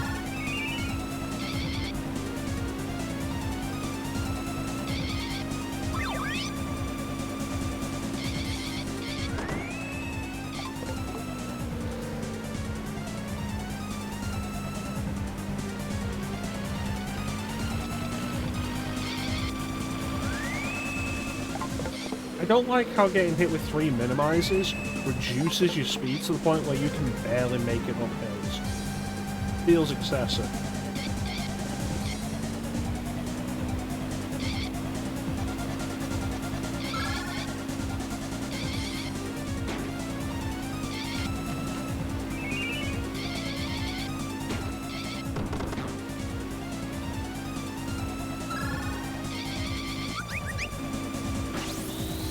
Come on.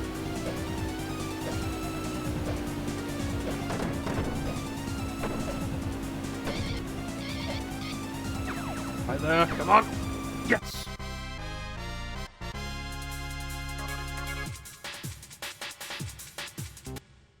Didn't think I was gonna make that.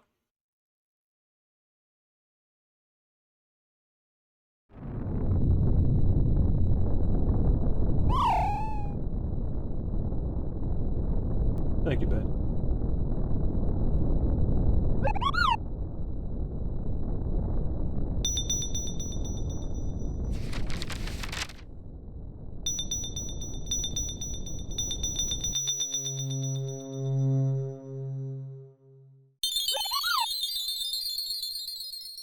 Only one more piece left.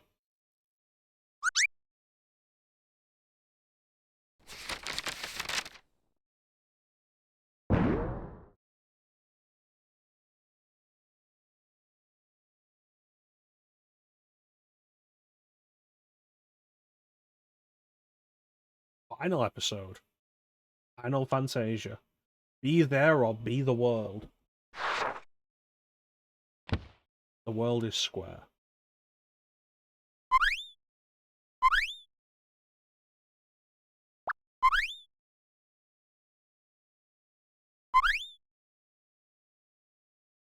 Yes. Did Mog have a blue crystal on him the entire time? We just didn't know.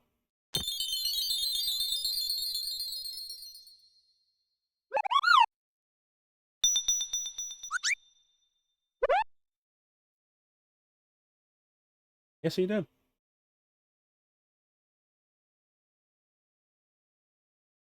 Yeah, it explains why you were able to use an ability.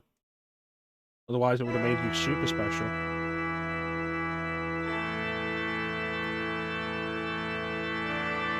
Oh, I recognise that from the opening note. It's Clem here. I'm all pretty sure. Appreciate it, Clem.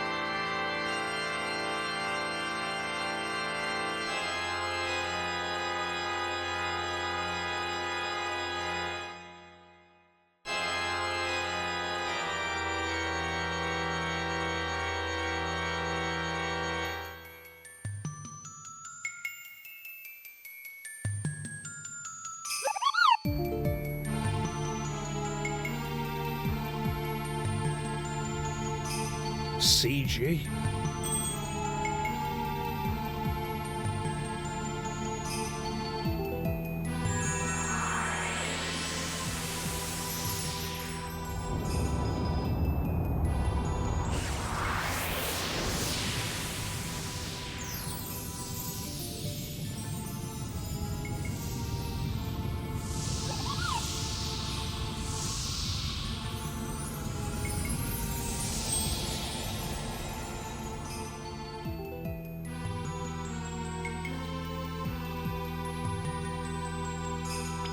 Oh, we're gonna be racing Bahamut?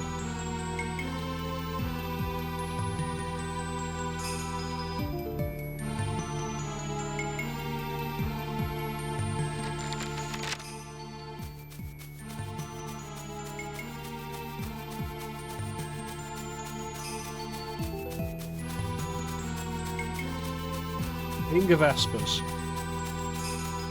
So Leviathan?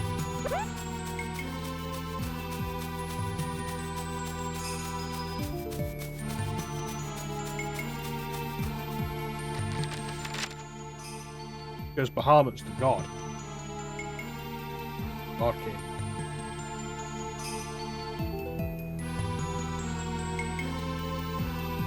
Honestly, didn't expect them to use the opening theme from 6 at any point in this.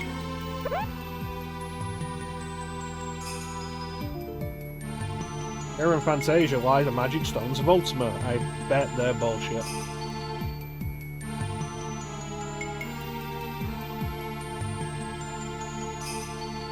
With a single Ultima stone, all other competitors will spin out of control. 2, all of them will crash. 3 will cause them to all to have a catastrophic crash. Cool.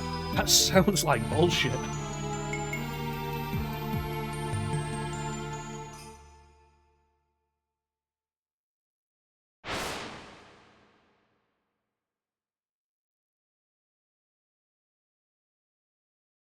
This doesn't feel like it'll be fun.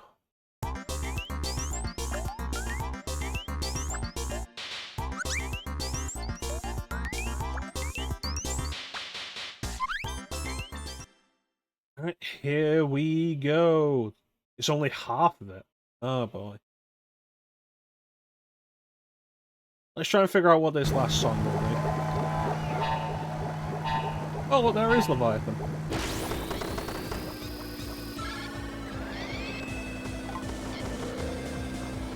Shit.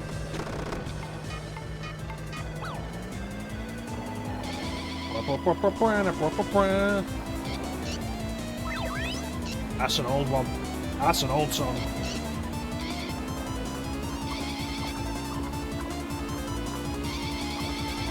The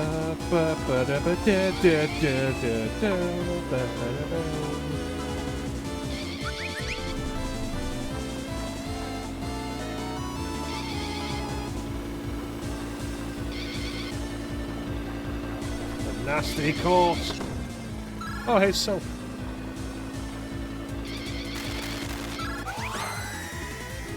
Guessing that's Ultima.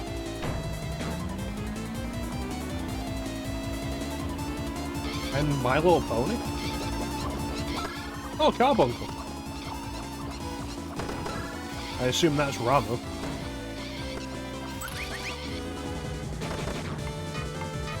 I'm just gonna restart. This has gone terribly.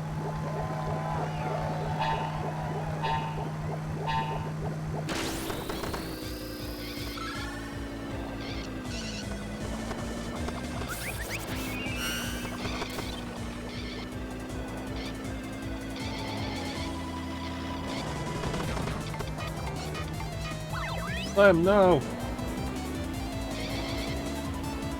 Mega Flare. Now, of course, Bahamut would have the bullshit ability. Thanks for joining us, Clem. You take care of yourself, buddy, and we'll catch you next time.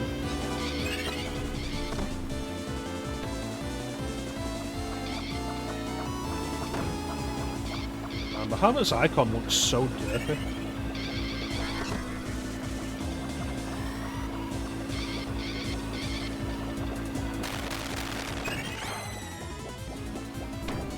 Yeah, that's Mega Flare, that's bullshit.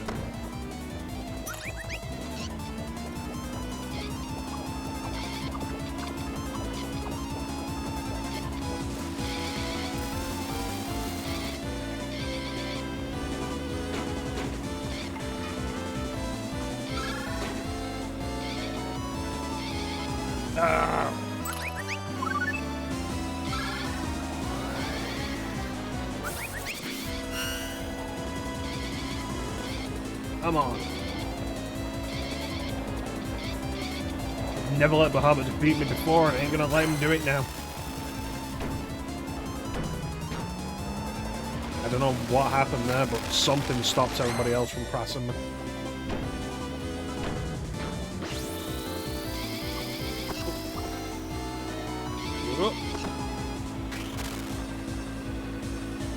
Punch it. I'd love to be able to slow down and actually get a proper look at all these S's. Presumably that's Shiva.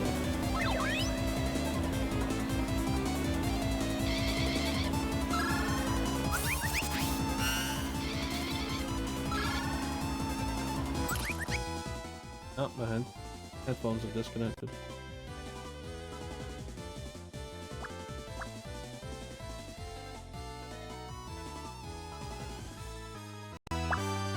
There we go. Sorry about that.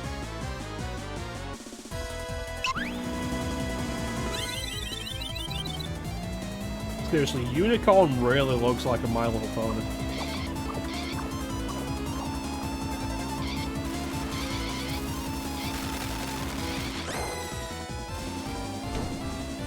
Ifrit?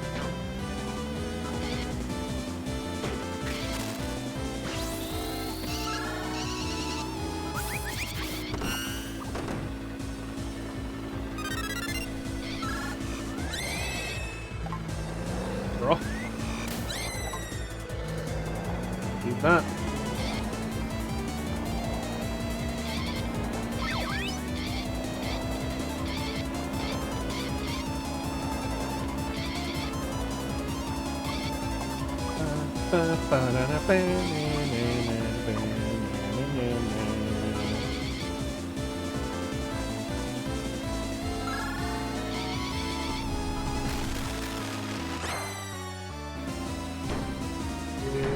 Nasty bitch.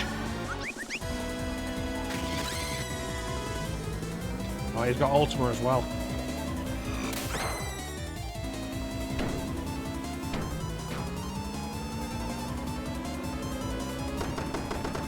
Thank you. Should have used it while you had the chance, big guy. Oh.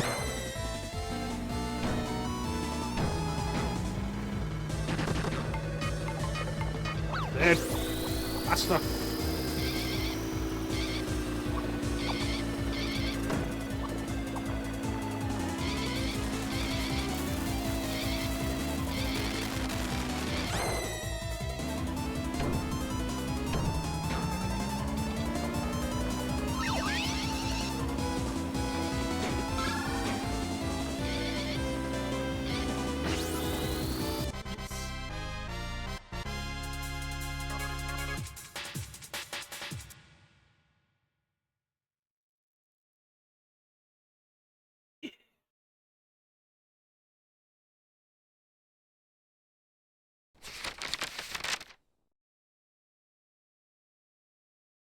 Success!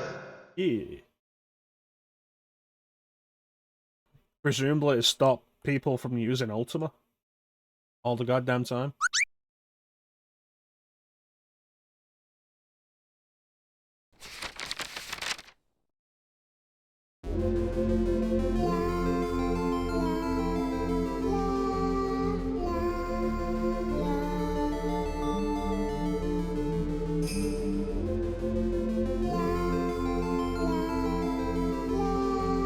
This game really was Final Fantasy VI.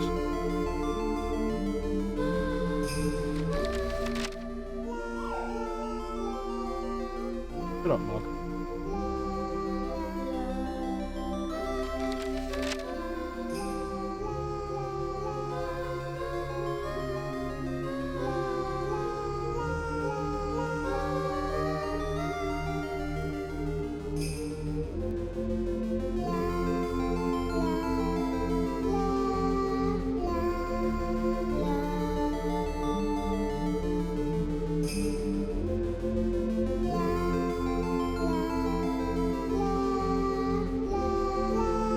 I mean, we saw what Kuja did with Ultima.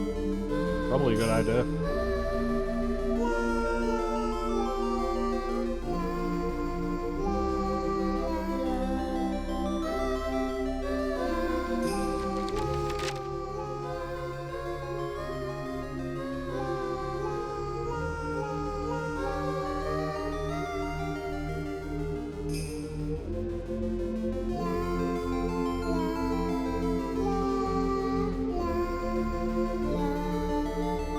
What about Behemoth?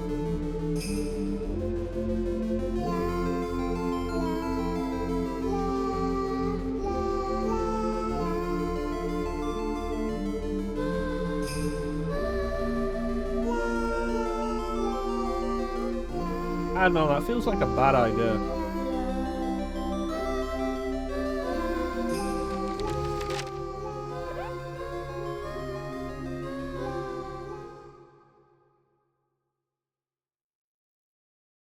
On the Ultima scroll away in FF2.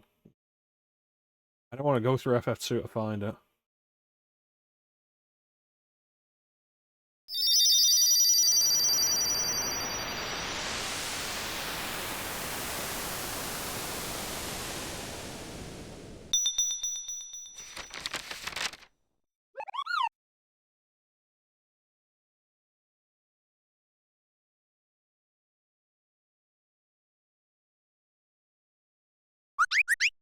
Yeah.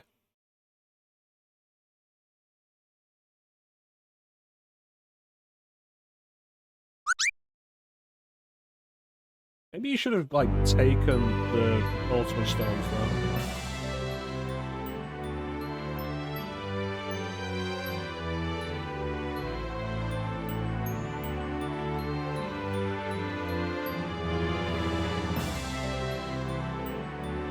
Oh, it's moving on its own.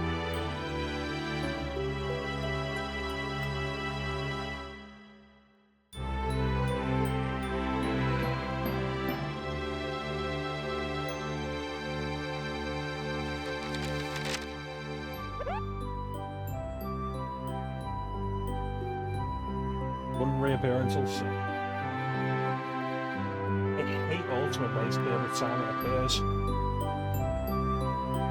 It's not worth the cost, and when enemies have it, like this.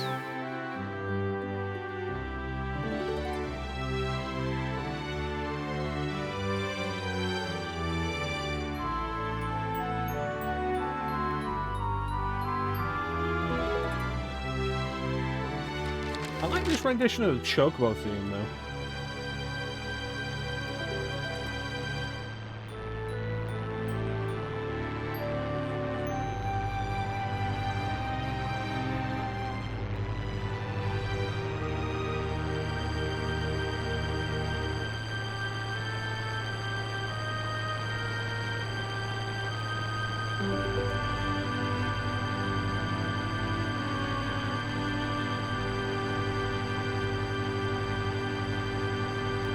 You think they could have given Behemoth a seat instead of just letting it cling onto the bomb?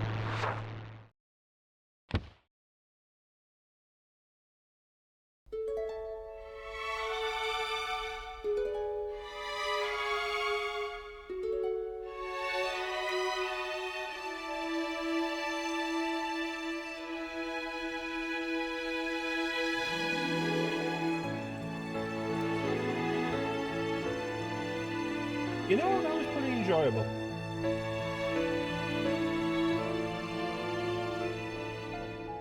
Do you remember I'm sorry, what? when we had a long, long way to go, and you were there for me? I wasn't expecting a vocal song. For you to be around. The sun was shining brightly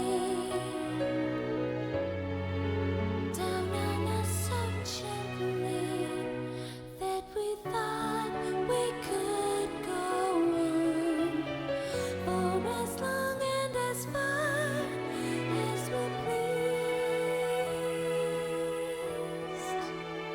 Yeah, I quite enjoyed this. This was pretty fun. I'm glad I finally got around to doing this.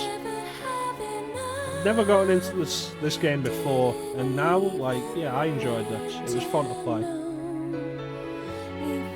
It gives me hope for other things that I've had trouble getting into before. Me too, Ben. Me too.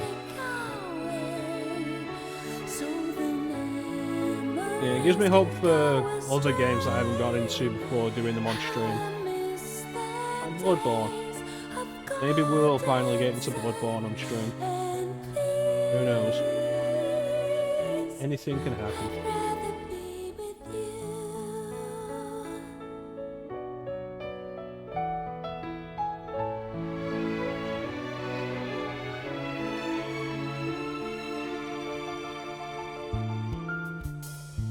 I still remember the days when we had a long, long time to share. That's when I saw you there, looking as tired as I used to be.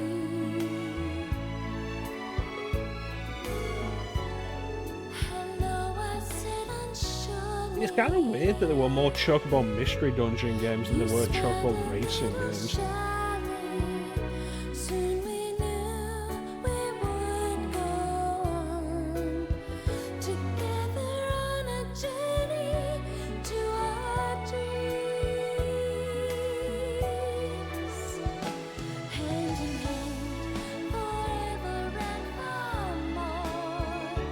We would I suppose it's also kind of weird that so many of the Chocobo games weren't released in the West. Because there was this, there was Chocobo Dungeon 2. I don't think there was another Chocobo game released in the West until Final Fantasy Fables.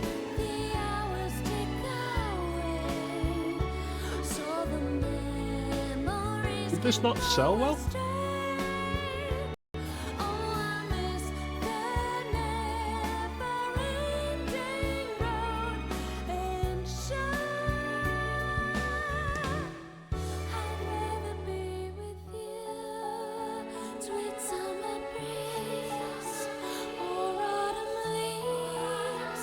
This was like the heyday of Final Fantasy.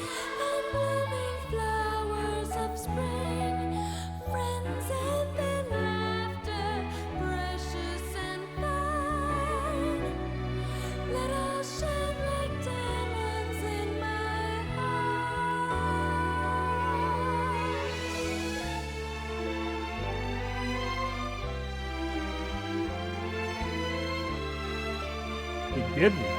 That's a shame.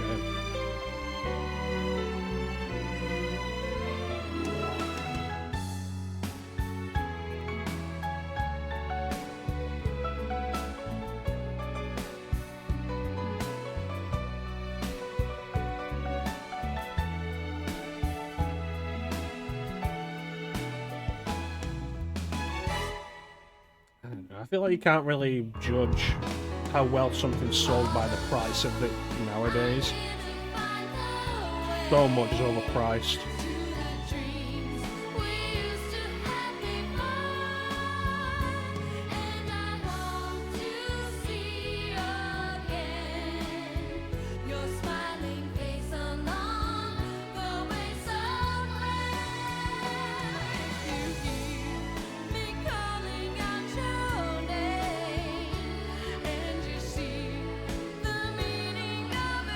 suppose it's particularly surprising it never got a re-release.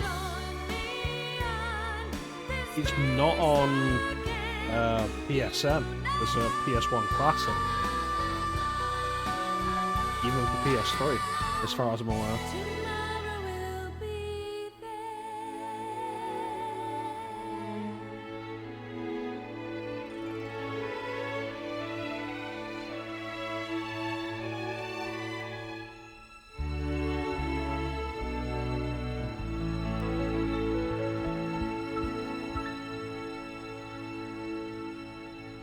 What a fun little kart game.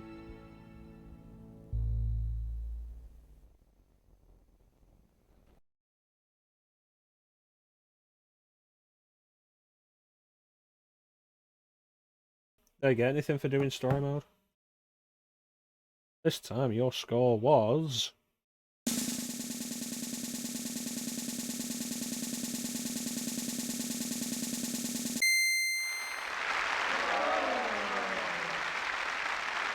Good, is that bad? I don't know. You're not giving me any parameters. Ah, Bahamut.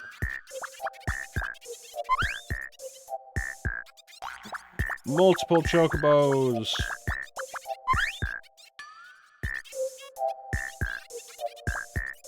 Oh.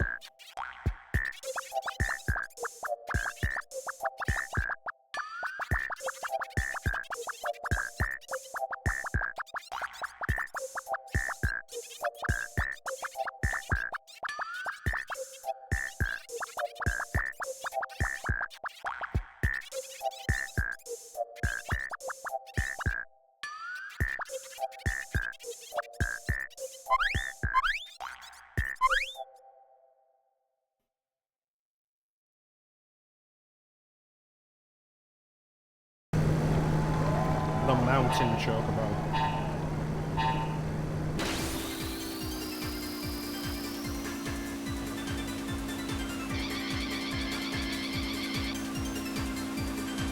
Yeah, that's enough.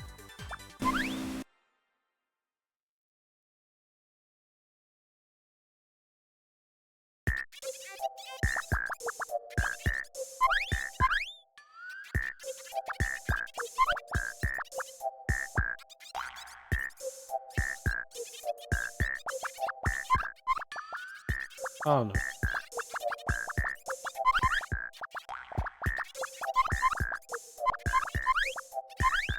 Yes.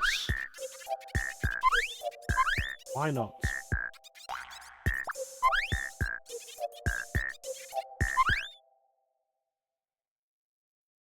So you do store modes to get customized points?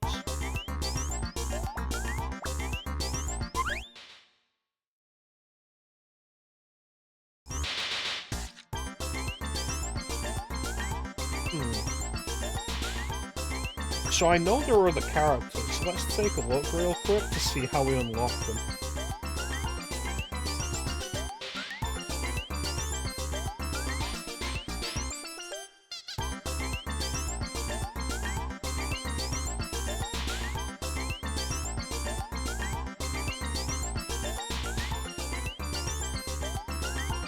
Oh man, it's a shame Klim's not still here. First character listed, Ayabraya. Beat story mode 7 times?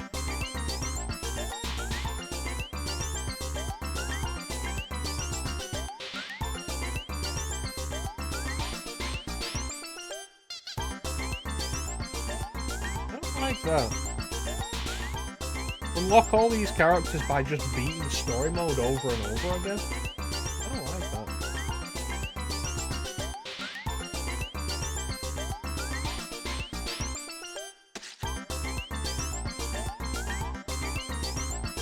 Right, so Bahamut for beating story mode. Final Fantasy VIII Circuit for beating story mode twice. Fantasia for beating story mode. Wall for beating story mode twice and then beating him as the customized racer. Sid's Tank for beating story mode 3 times. Moomba for doing it 4 times. Cloud for doing it 5 times. Cactuar for doing it 6 times, Ayabrae for doing it 7 times, Classic Chocobo for doing it 8 times, SS Invincible for doing it 9 times, React for doing it 10 times. That's not appeal. Like, if you unlock them by doing Grand Prix, sure, but that's just doing story mode over and over again? I don't like that.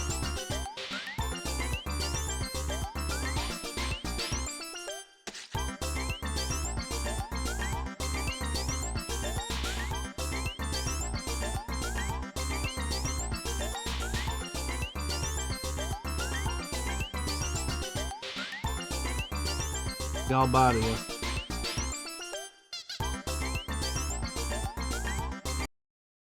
Do I have any cheats?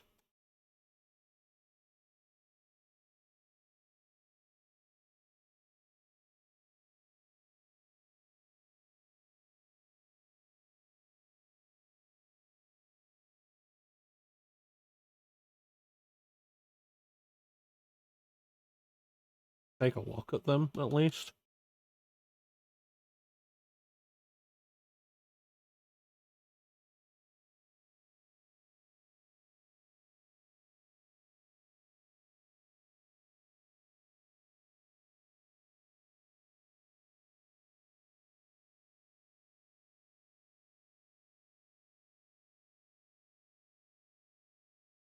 I appreciate this as a big picture mode, though. I want to see some of this unlockable stuff, but I don't want to keep doing story mode for it. I'll never actually end up doing that.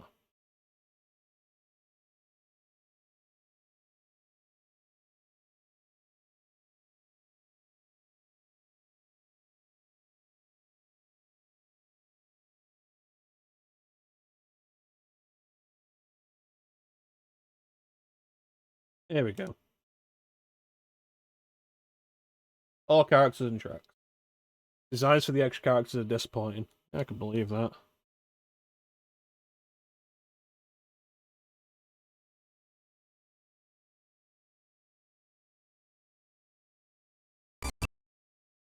Alright, so let's take a look then.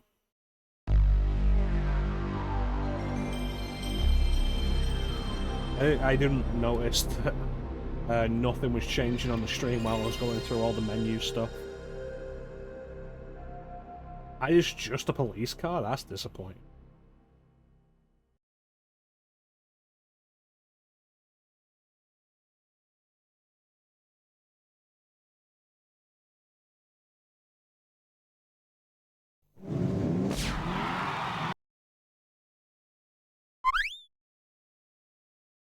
Yes.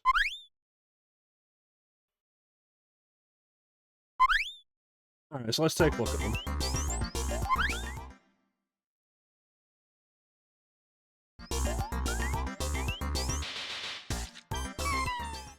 And there.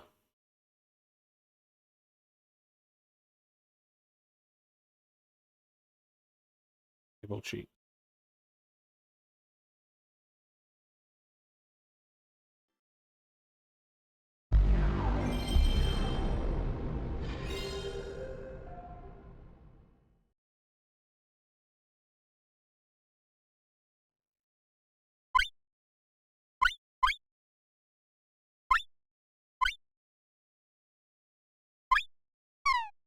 Let's go then.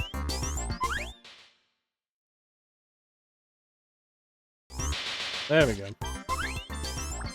Okay, so Cloud, Sid, Lumber, Cactuar, Classic Chocobo, Aya, yeah.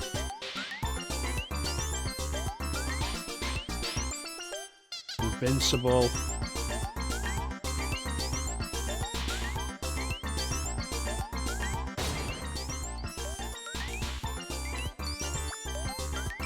What we'll do is we'll run through them on time attack so we can get a good look at them. I know Klim's going to want to see the Ayabrae model.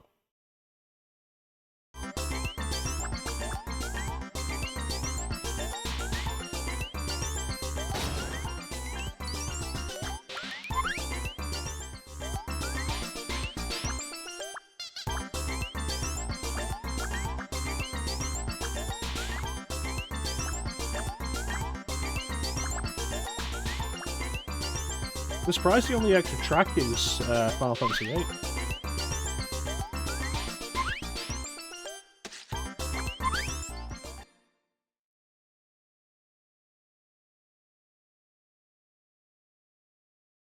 Not a lot. It's disappointing.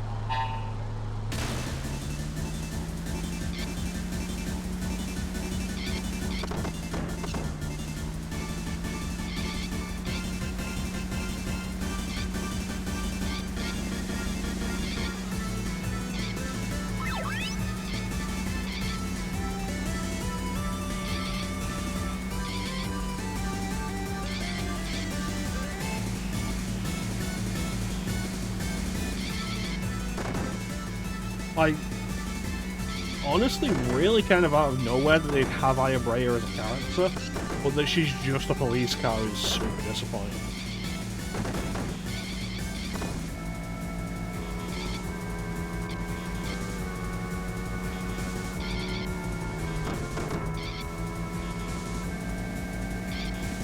I understand why FF8 gets a track, because it was the most recent Final Fantasy game, along with Squall being in it. But it is kind of disappointing they didn't take the opportunity to throw in a few more tracks. If nothing else, just to bolster the track list.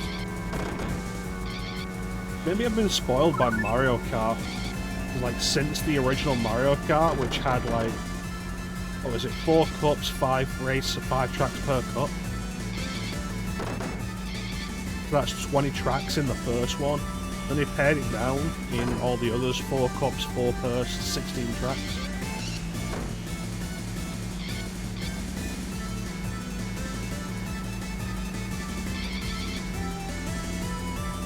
Maybe I've been spoiled by Mario Kart.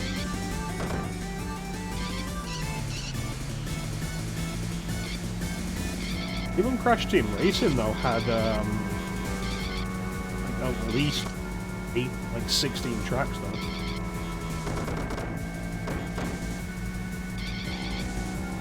Diddy Kong Racing had so goddamn many. And it also had a fully fledged adventure mode.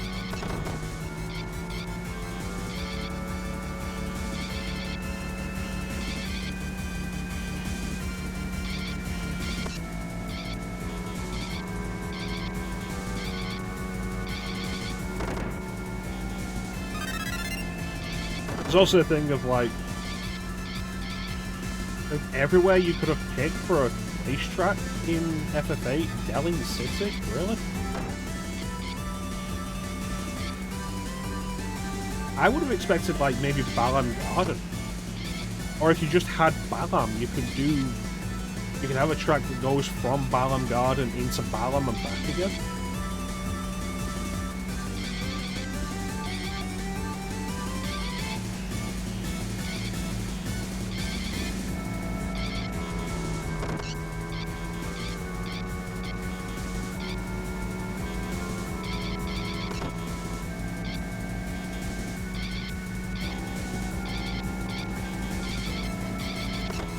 Yeah, I don't know, I feel like I would, if I'd had this as a kid, I would have probably played the hell out of it.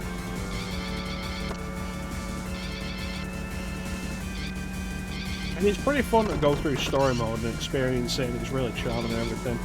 But the state of the unlockables is really weak.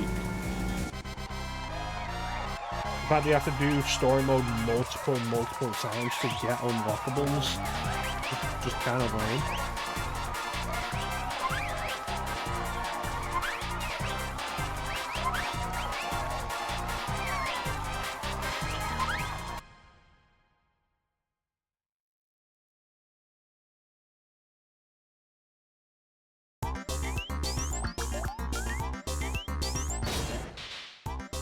Presumably Cloud would be on the bike.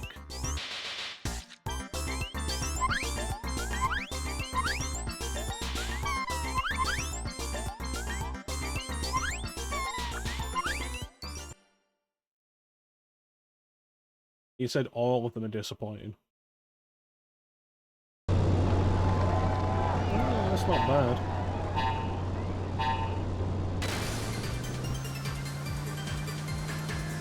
Those legs don't look right though.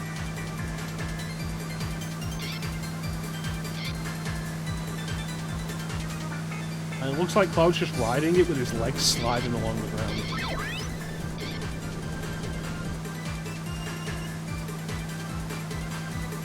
So it does bring up absolutely a point. Even after FF8 came out, they recognised that Cloud was like still so popular.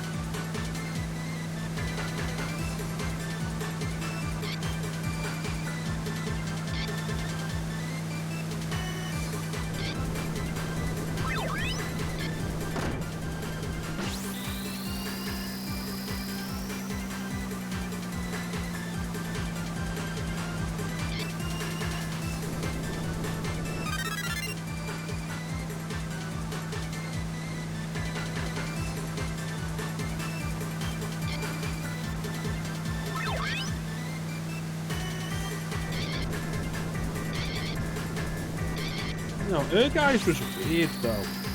With like, it wasn't just Cloud, it was a bunch of Final Fantasy VII stuff. Like, Sephiroth, sure. Tifa?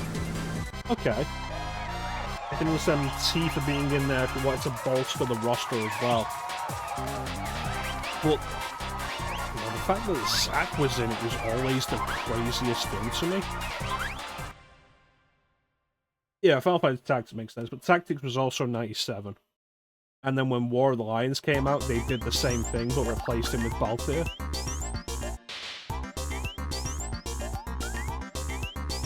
I'm curious as to what Mumba and Jack are.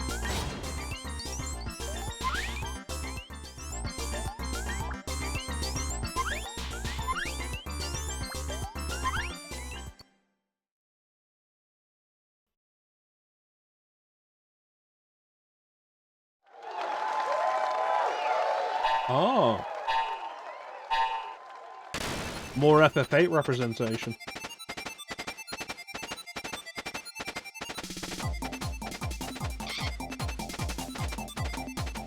This is kind of neat.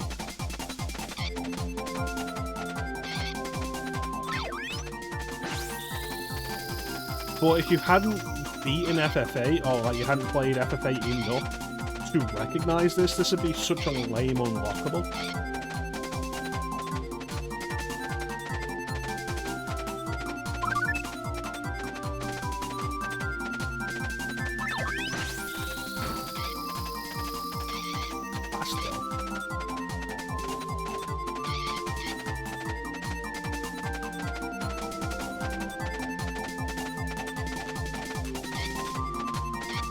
With even beyond that though, with their guys and Tactics, they both came out way earlier, before FF8.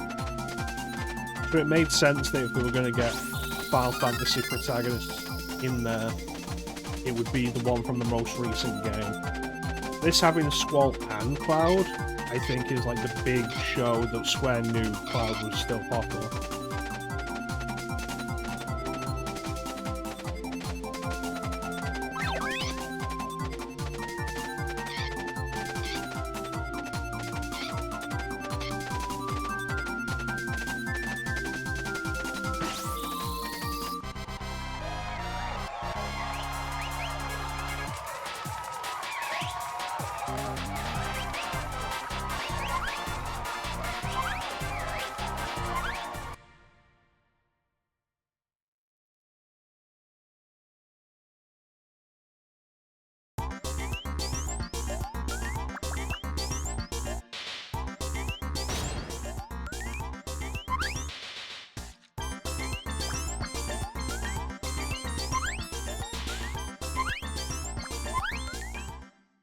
So what is Jack?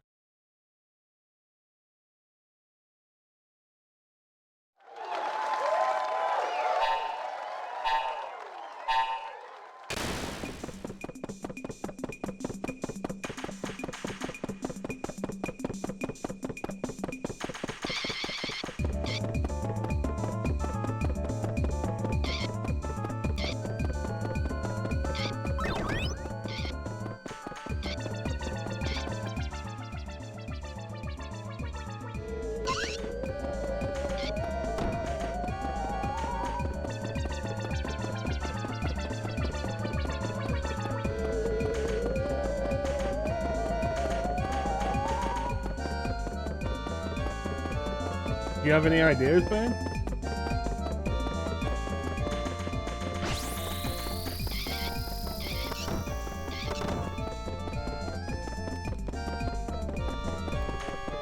The only thing coming to my mind is, like, is he one of the characters out of King's Knight?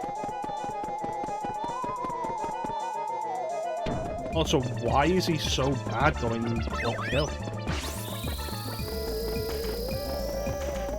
Not a Famicom game. I mean, that much is obvious looking at him. But he's really bad. This is the unlock you get for doing the story mode 10 times.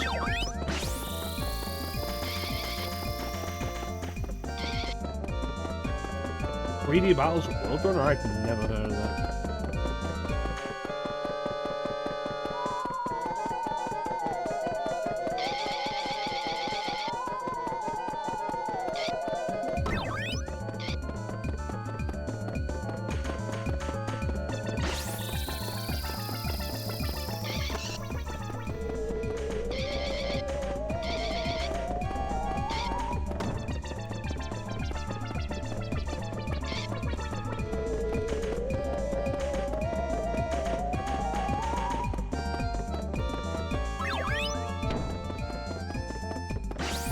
You'd think if they were going to include a character who's just a sprite lifted out of an NES game or a Famicom game, they'd use, like, maybe the classic fighter.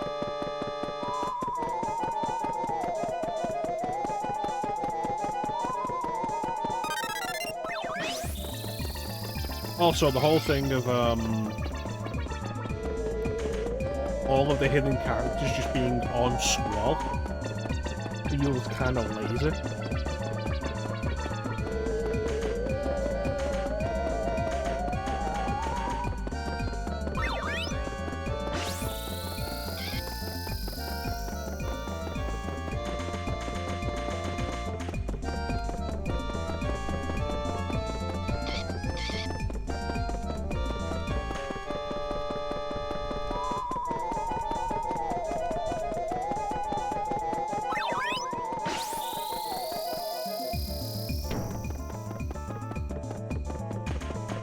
Yeah, this guy's terrible.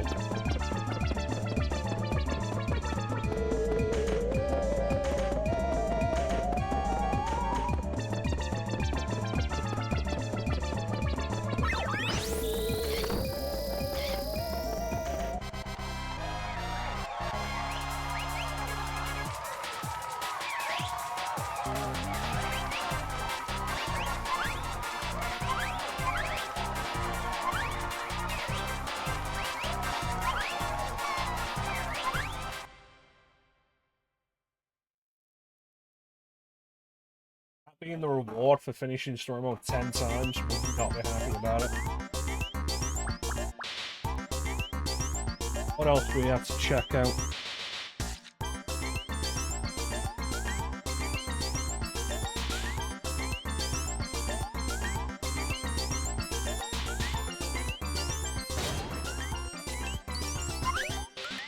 Check out the classic Chocobo.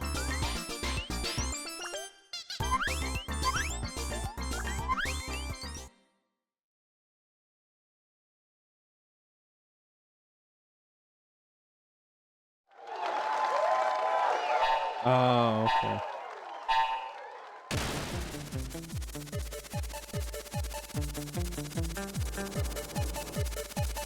Guess what?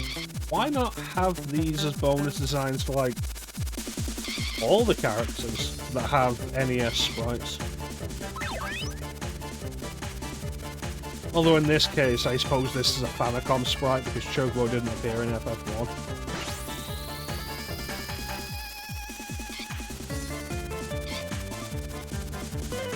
That said, it is kind of ahead of the curve.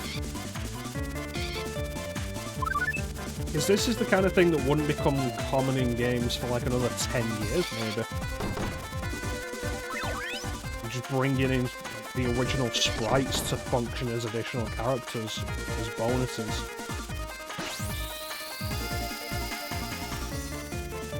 Or like original character models as such from the 3D games. I can't think of anything else that did this for like another 5-10 years.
SS Invincible suggests it's one of the older ships, but one of the pages I saw said that it's the Highwind. Oh, it's one of the older ships. Oh, shh. Oh, God, this thing's fast.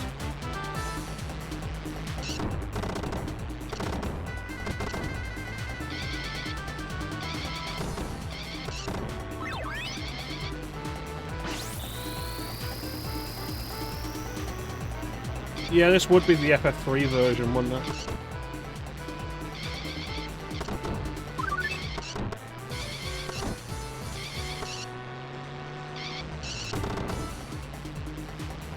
This thing's too fast. Like, even with all this banging into the side of the track, I think I'd still be ahead of, like, every other racer.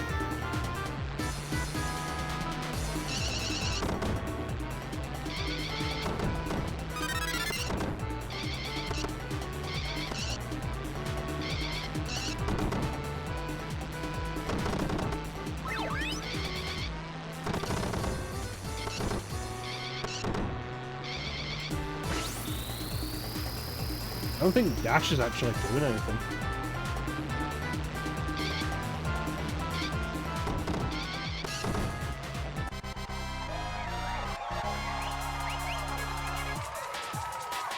Yeah, that sounds about right.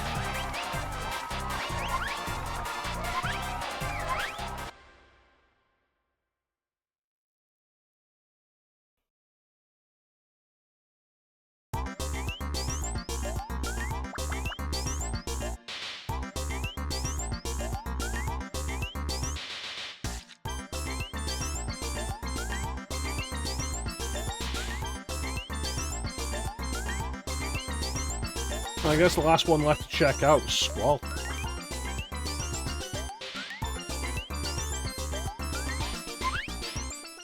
That sounds like a broken ability.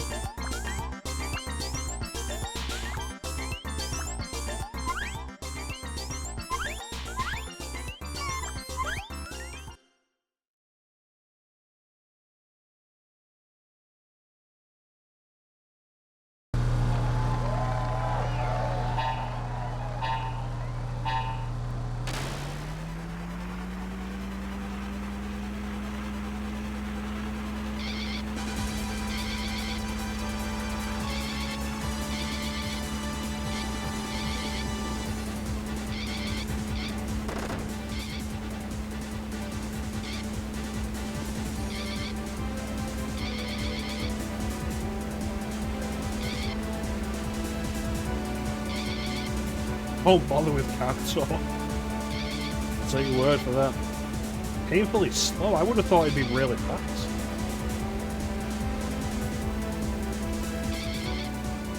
This is when a Cactuar is slow.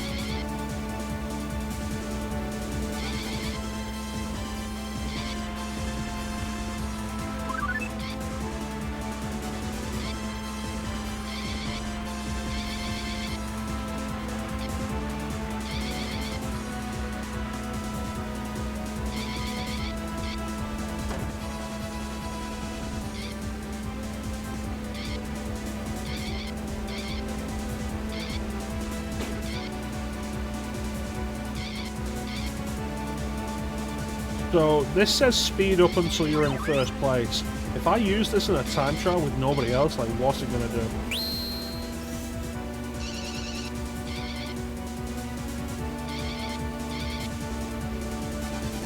Get the speed boost. Alright.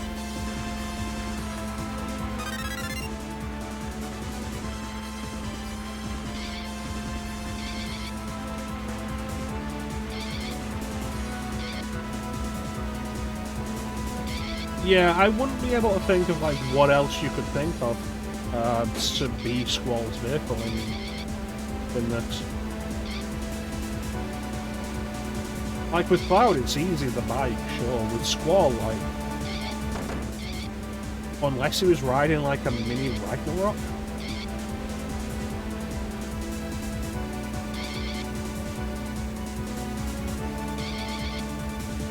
But given that this game was so soon after FF8, I imagine they wouldn't have wanted to spoil that. Puts down opponents with a gunblade.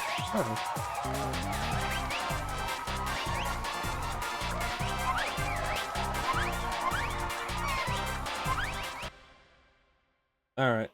I have to see how slow Cactuar is now. But we'll put him back on the first track.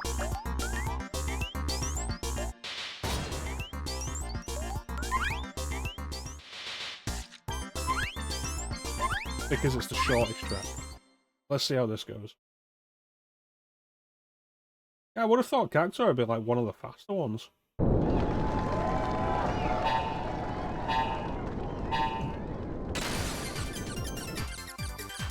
Wow, you were not kidding.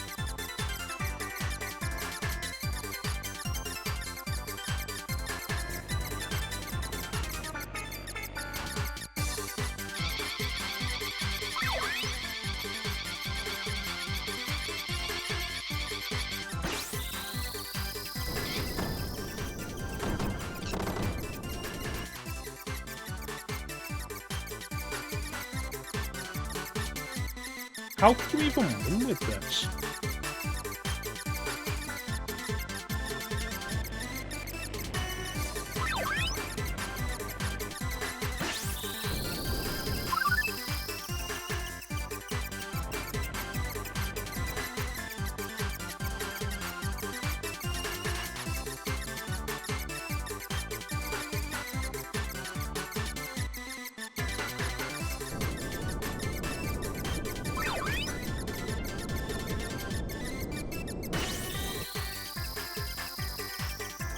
So that ends up with like 3 of the bonus characters you unlock that beating story mode again being basically worthless.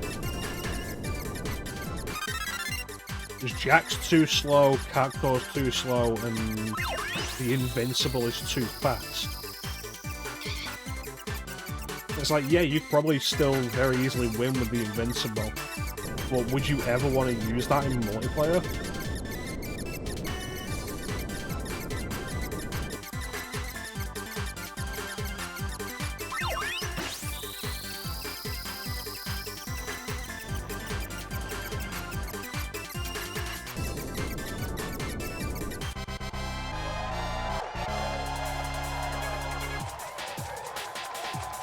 Also, I feel like the Cactuar should always be giving you the side view whenever it's running.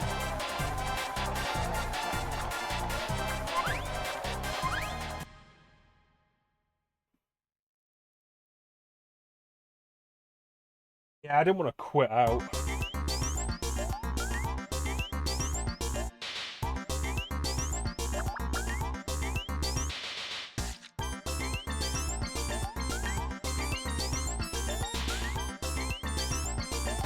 We might as well show off Sid's tank, it's the only one we haven't seen.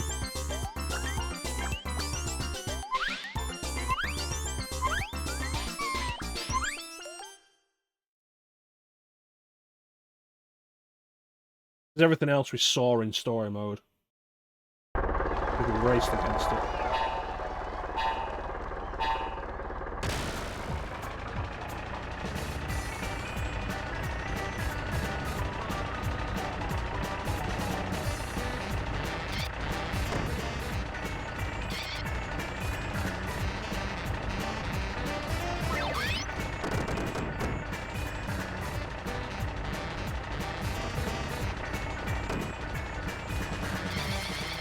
feel like that's a shortcut that wouldn't have helped that much.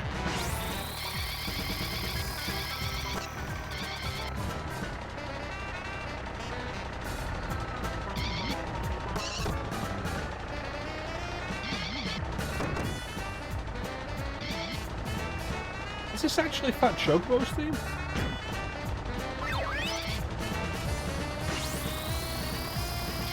I should have picked a shorter course.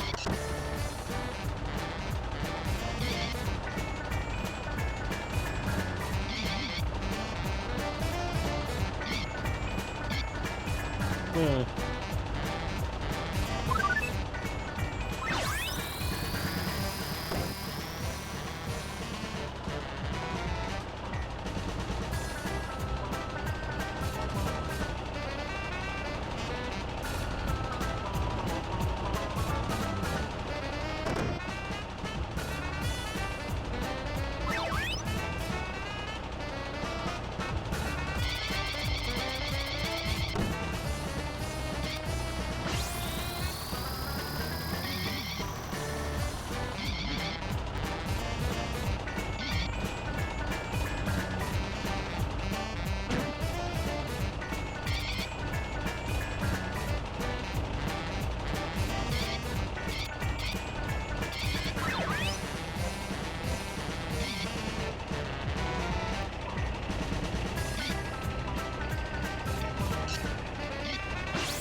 Yeah, I think my final thoughts on this are just generally, like, it's pretty fun.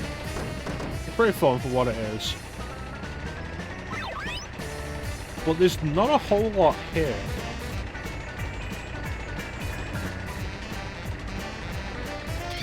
There's like, without the Final Fantasy attachment, it's difficult to recommend this as a kart racer to pick up over other stuff like Crash Team Racing. The unlockables are kind of lackluster. There's, what is it, like 9 tracks in total?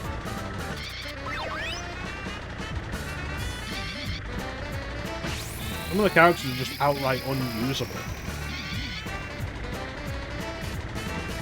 The fact that you have to do story mode 10 times to unlock all the stuff.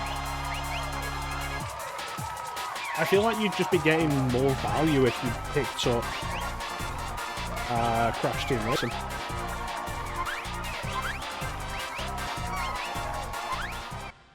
As it stands now, at the time, buying full price, would not recommend. Budget price, like £30 maybe? Sure, absolutely. You know, a bunch of fun with this.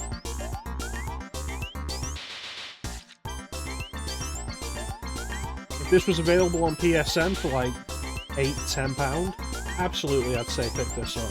Because it is fun at its core. I just wish there was more of it.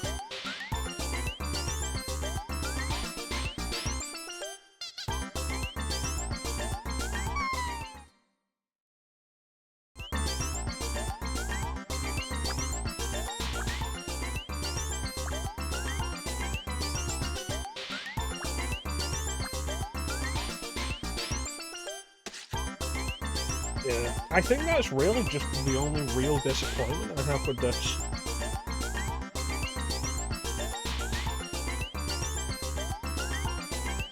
That there's not a whole lot of it. It's like we've looked over like every racer and everything. We beat story mode. And yeah, we use cheats to unlock everybody, but like, you look at what there is to unlock, and a lot of that doesn't feel worth it.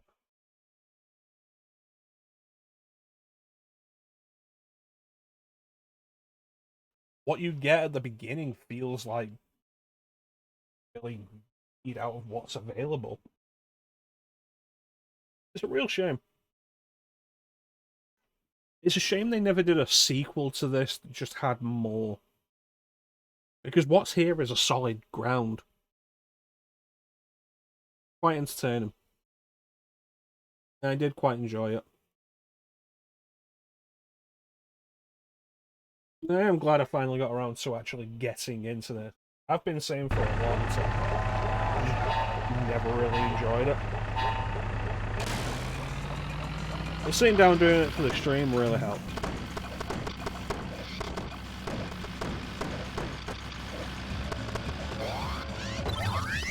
I feel like you probably do kind of have to jump into story mode before you do any other mode, though, because it'll actually teach you everything, which is important.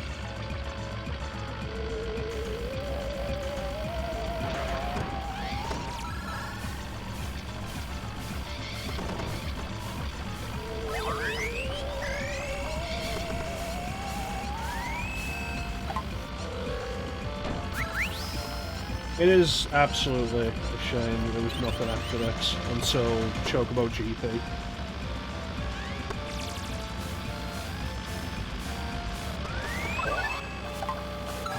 If you ever end up playing it, Bane, let me know how Chocobo GP actually is now.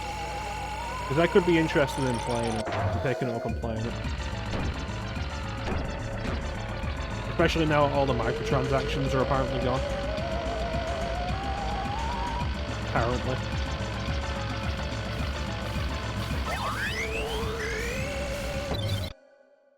Grinding nonsense of like either do so many races to unlock everything or pay real money. Mario Kart 8 has a thing with that. And it's not even like, oh, there's the option of paying real money. It's no, you just have to grind coins. Why is there no audio?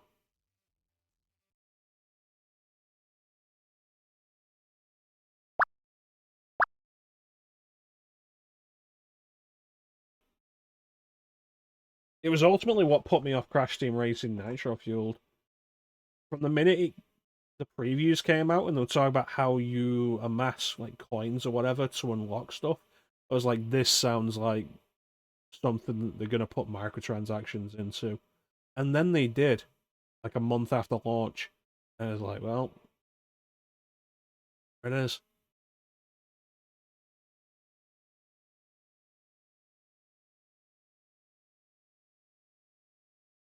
Anyway.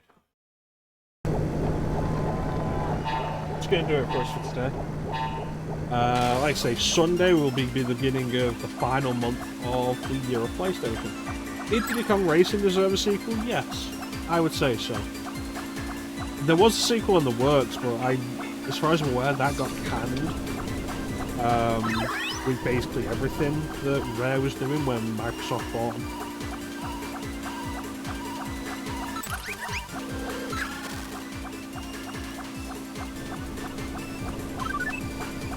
It's still super surprising that Nintendo never like scooped up Rare,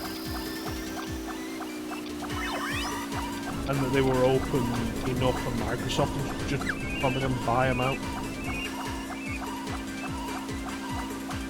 Because like, if there's anything on Nintendo 64 worth playing that isn't developed by Nintendo, it was developed by Rare.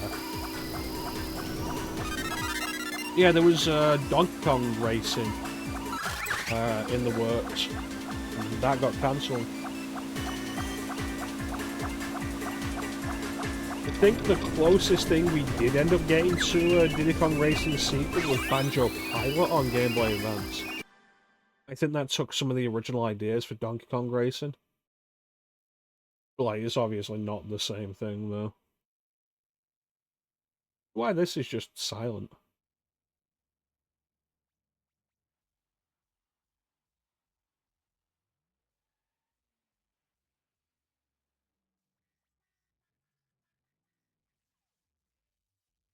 Hey, you never heard of Donkey Kong Racing? Yeah, it was in the works. It was cancelled, I believe, because Microsoft bought out Rare, but I'm not sure. I might be wrong about that.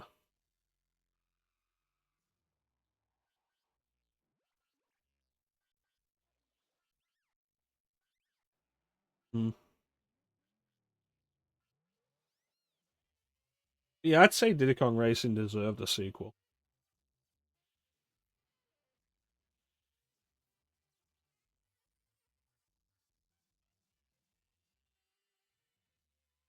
Why is this silent?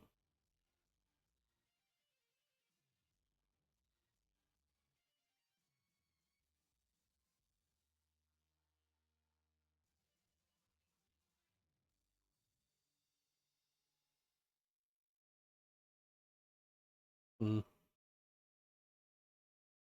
I can't see us getting around to doing another Chocobo game for a long time, though. It's like, what would be the follow-up? Because I don't like the Mystery Dungeon series. Which leaves us with Final Fantasy Fables Chocobo Tales,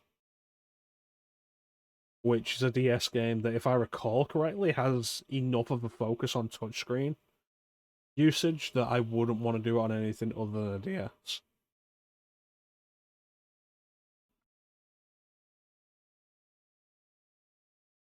Yeah, I think like if this got a re-release on PSN for a reasonable enough price, I'd say pick it up.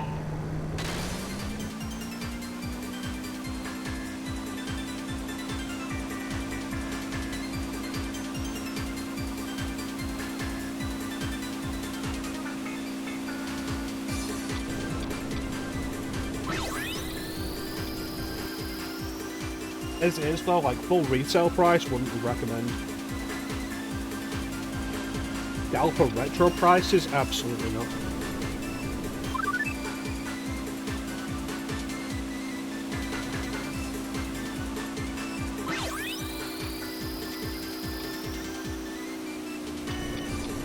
Well, that's going to do it for us today. Like I say, Sunday begins the end of the year of PlayStation. We're going to be looking at the PlayStation games that made me, I guess, is the way we're phrasing them. PlayStation games that I consider like most important to me. Ones that I loved growing up and such. So we're going to start off with Final Fantasy VII. There will, of course, be very likely another Metal Gear Solid stream in there. I don't want to stream Soten in there because we did Soten for my birthday.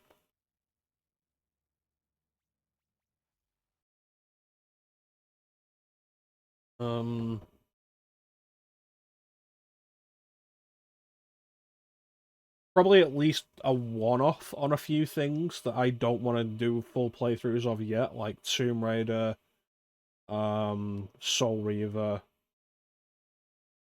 I'm gonna leave out anything we've already done this year. So like Blood Omen, very important to me, but we did do that this year already. Soul Reaver and Tomb Raider, of course, I want to do the remasters of. We're getting soon, yeah.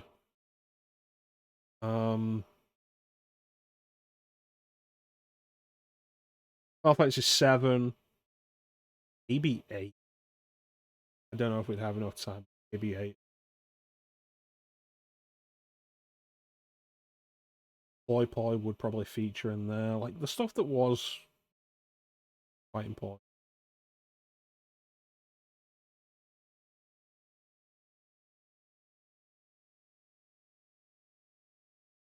Go through, like, really rack my brain about some of that stuff.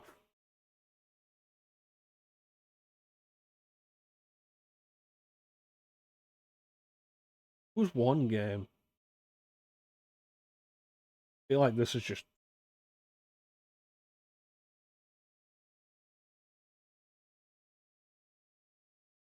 It was one game.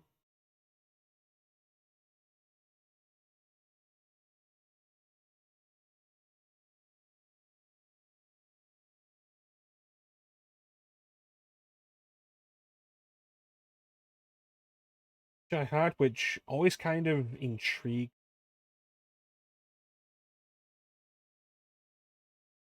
Yeah, that could be worth a look. Not a full playthrough by any means.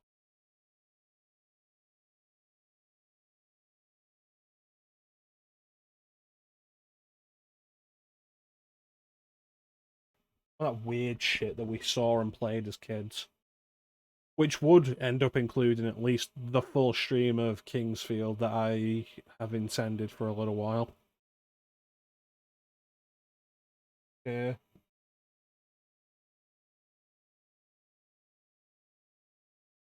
Alondra would probably make a reappearance.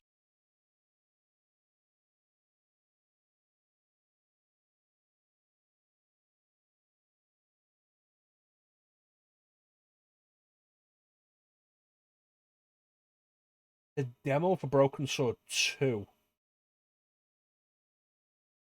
Or the Broken Sword 2 or Broken Sword demo on PS1. I didn't play all the way through either of them until later. Ended up being was PC for both of them, but I also finished Broken Sword. Put it on DS.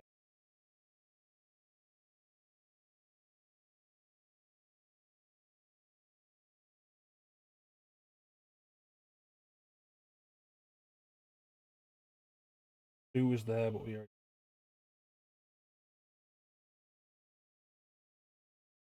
Evil Zone was an important one for me as a kid. That because issue of the stream.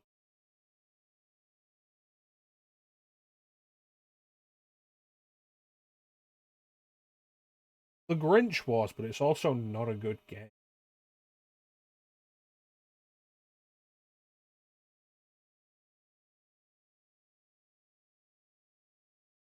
Evil. I'd like to not do Medieval again because even if I do Medieval series each game once, even if I do each game once, I'm doing Medieval.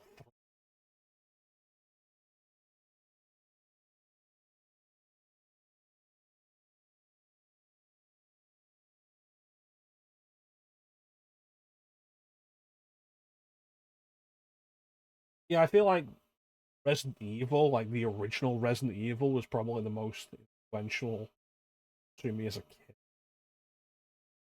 Even as like RE2 went on to become the one I did the most. I already did Rogue Spider-Man, but we did start in the year with Spider. Survivor 3 was the horror game I played the most as a kid. It's the one that we had.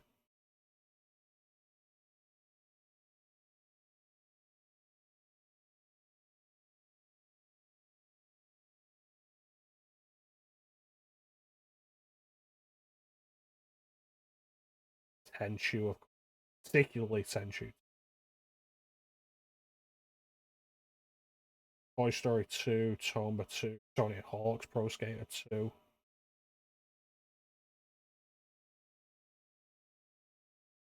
I did do SmackDown. So at that point, I think Worms Armageddon and 2. Second 2 and Second 3 do. Yeah. Both of them, actually. Second 3 over here. But again, it's the issue of doing fighting games. Which can be like a real pain to do on stream. For me, anyway. Like, I get really tired of the repetition very quickly. We'll see. Maybe I can psych myself up. For a Tekken 3 stream. Tekken 3 does still hold up. Tekken 2 is kind of slow, and I'd really... The only thing that would hold that up for me would be nostalgia. As much as I love a lot of what it does, it would be nostalgia that's holding it up for me. That's not going to last a full...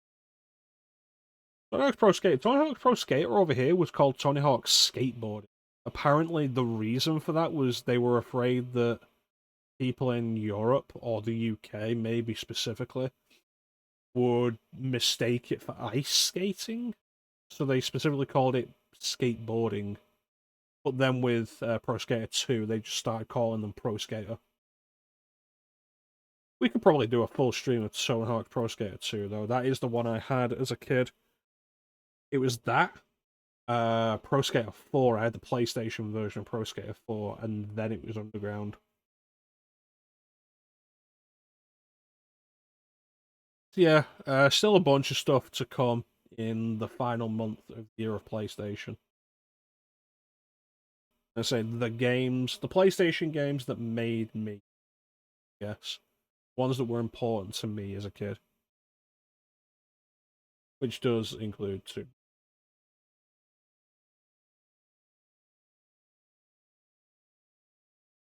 Good old Tomb Raider. Not a full playthrough. I wanna do the remaster. Same with Soul Reaver. Not a full playthrough, but probably a stream. Probably like a full stream. Because I want to do the remaster. Anyway. Just rambling at this point. I want to thank everybody for just joining the stream. I always really appreciate the support. Big special thank you to everybody in the chat. It is always the best part of the stream. Bane, Klim, Beak, Flame, Panda. Feel like that was everybody?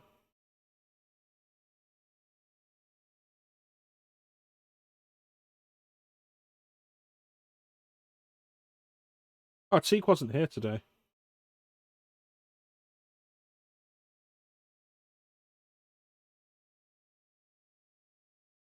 Yeah, that's fine. I'll thank Teak. Hey, how you doing, Miss Solitary, man? Appreciate the lurking. Hope we've had a good stream. So next guaranteed stream Sunday. Probably a stream before that though, because it's Wednesday. Plenty of time to get. But Sunday begins the final month of the year of PlayStation with Final Fantasy VII. The fourth time. The fourth time. And probably like Resident.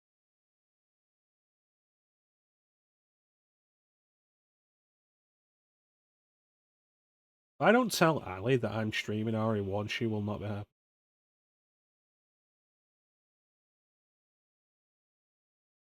Do it on the weekend when she can actually probably.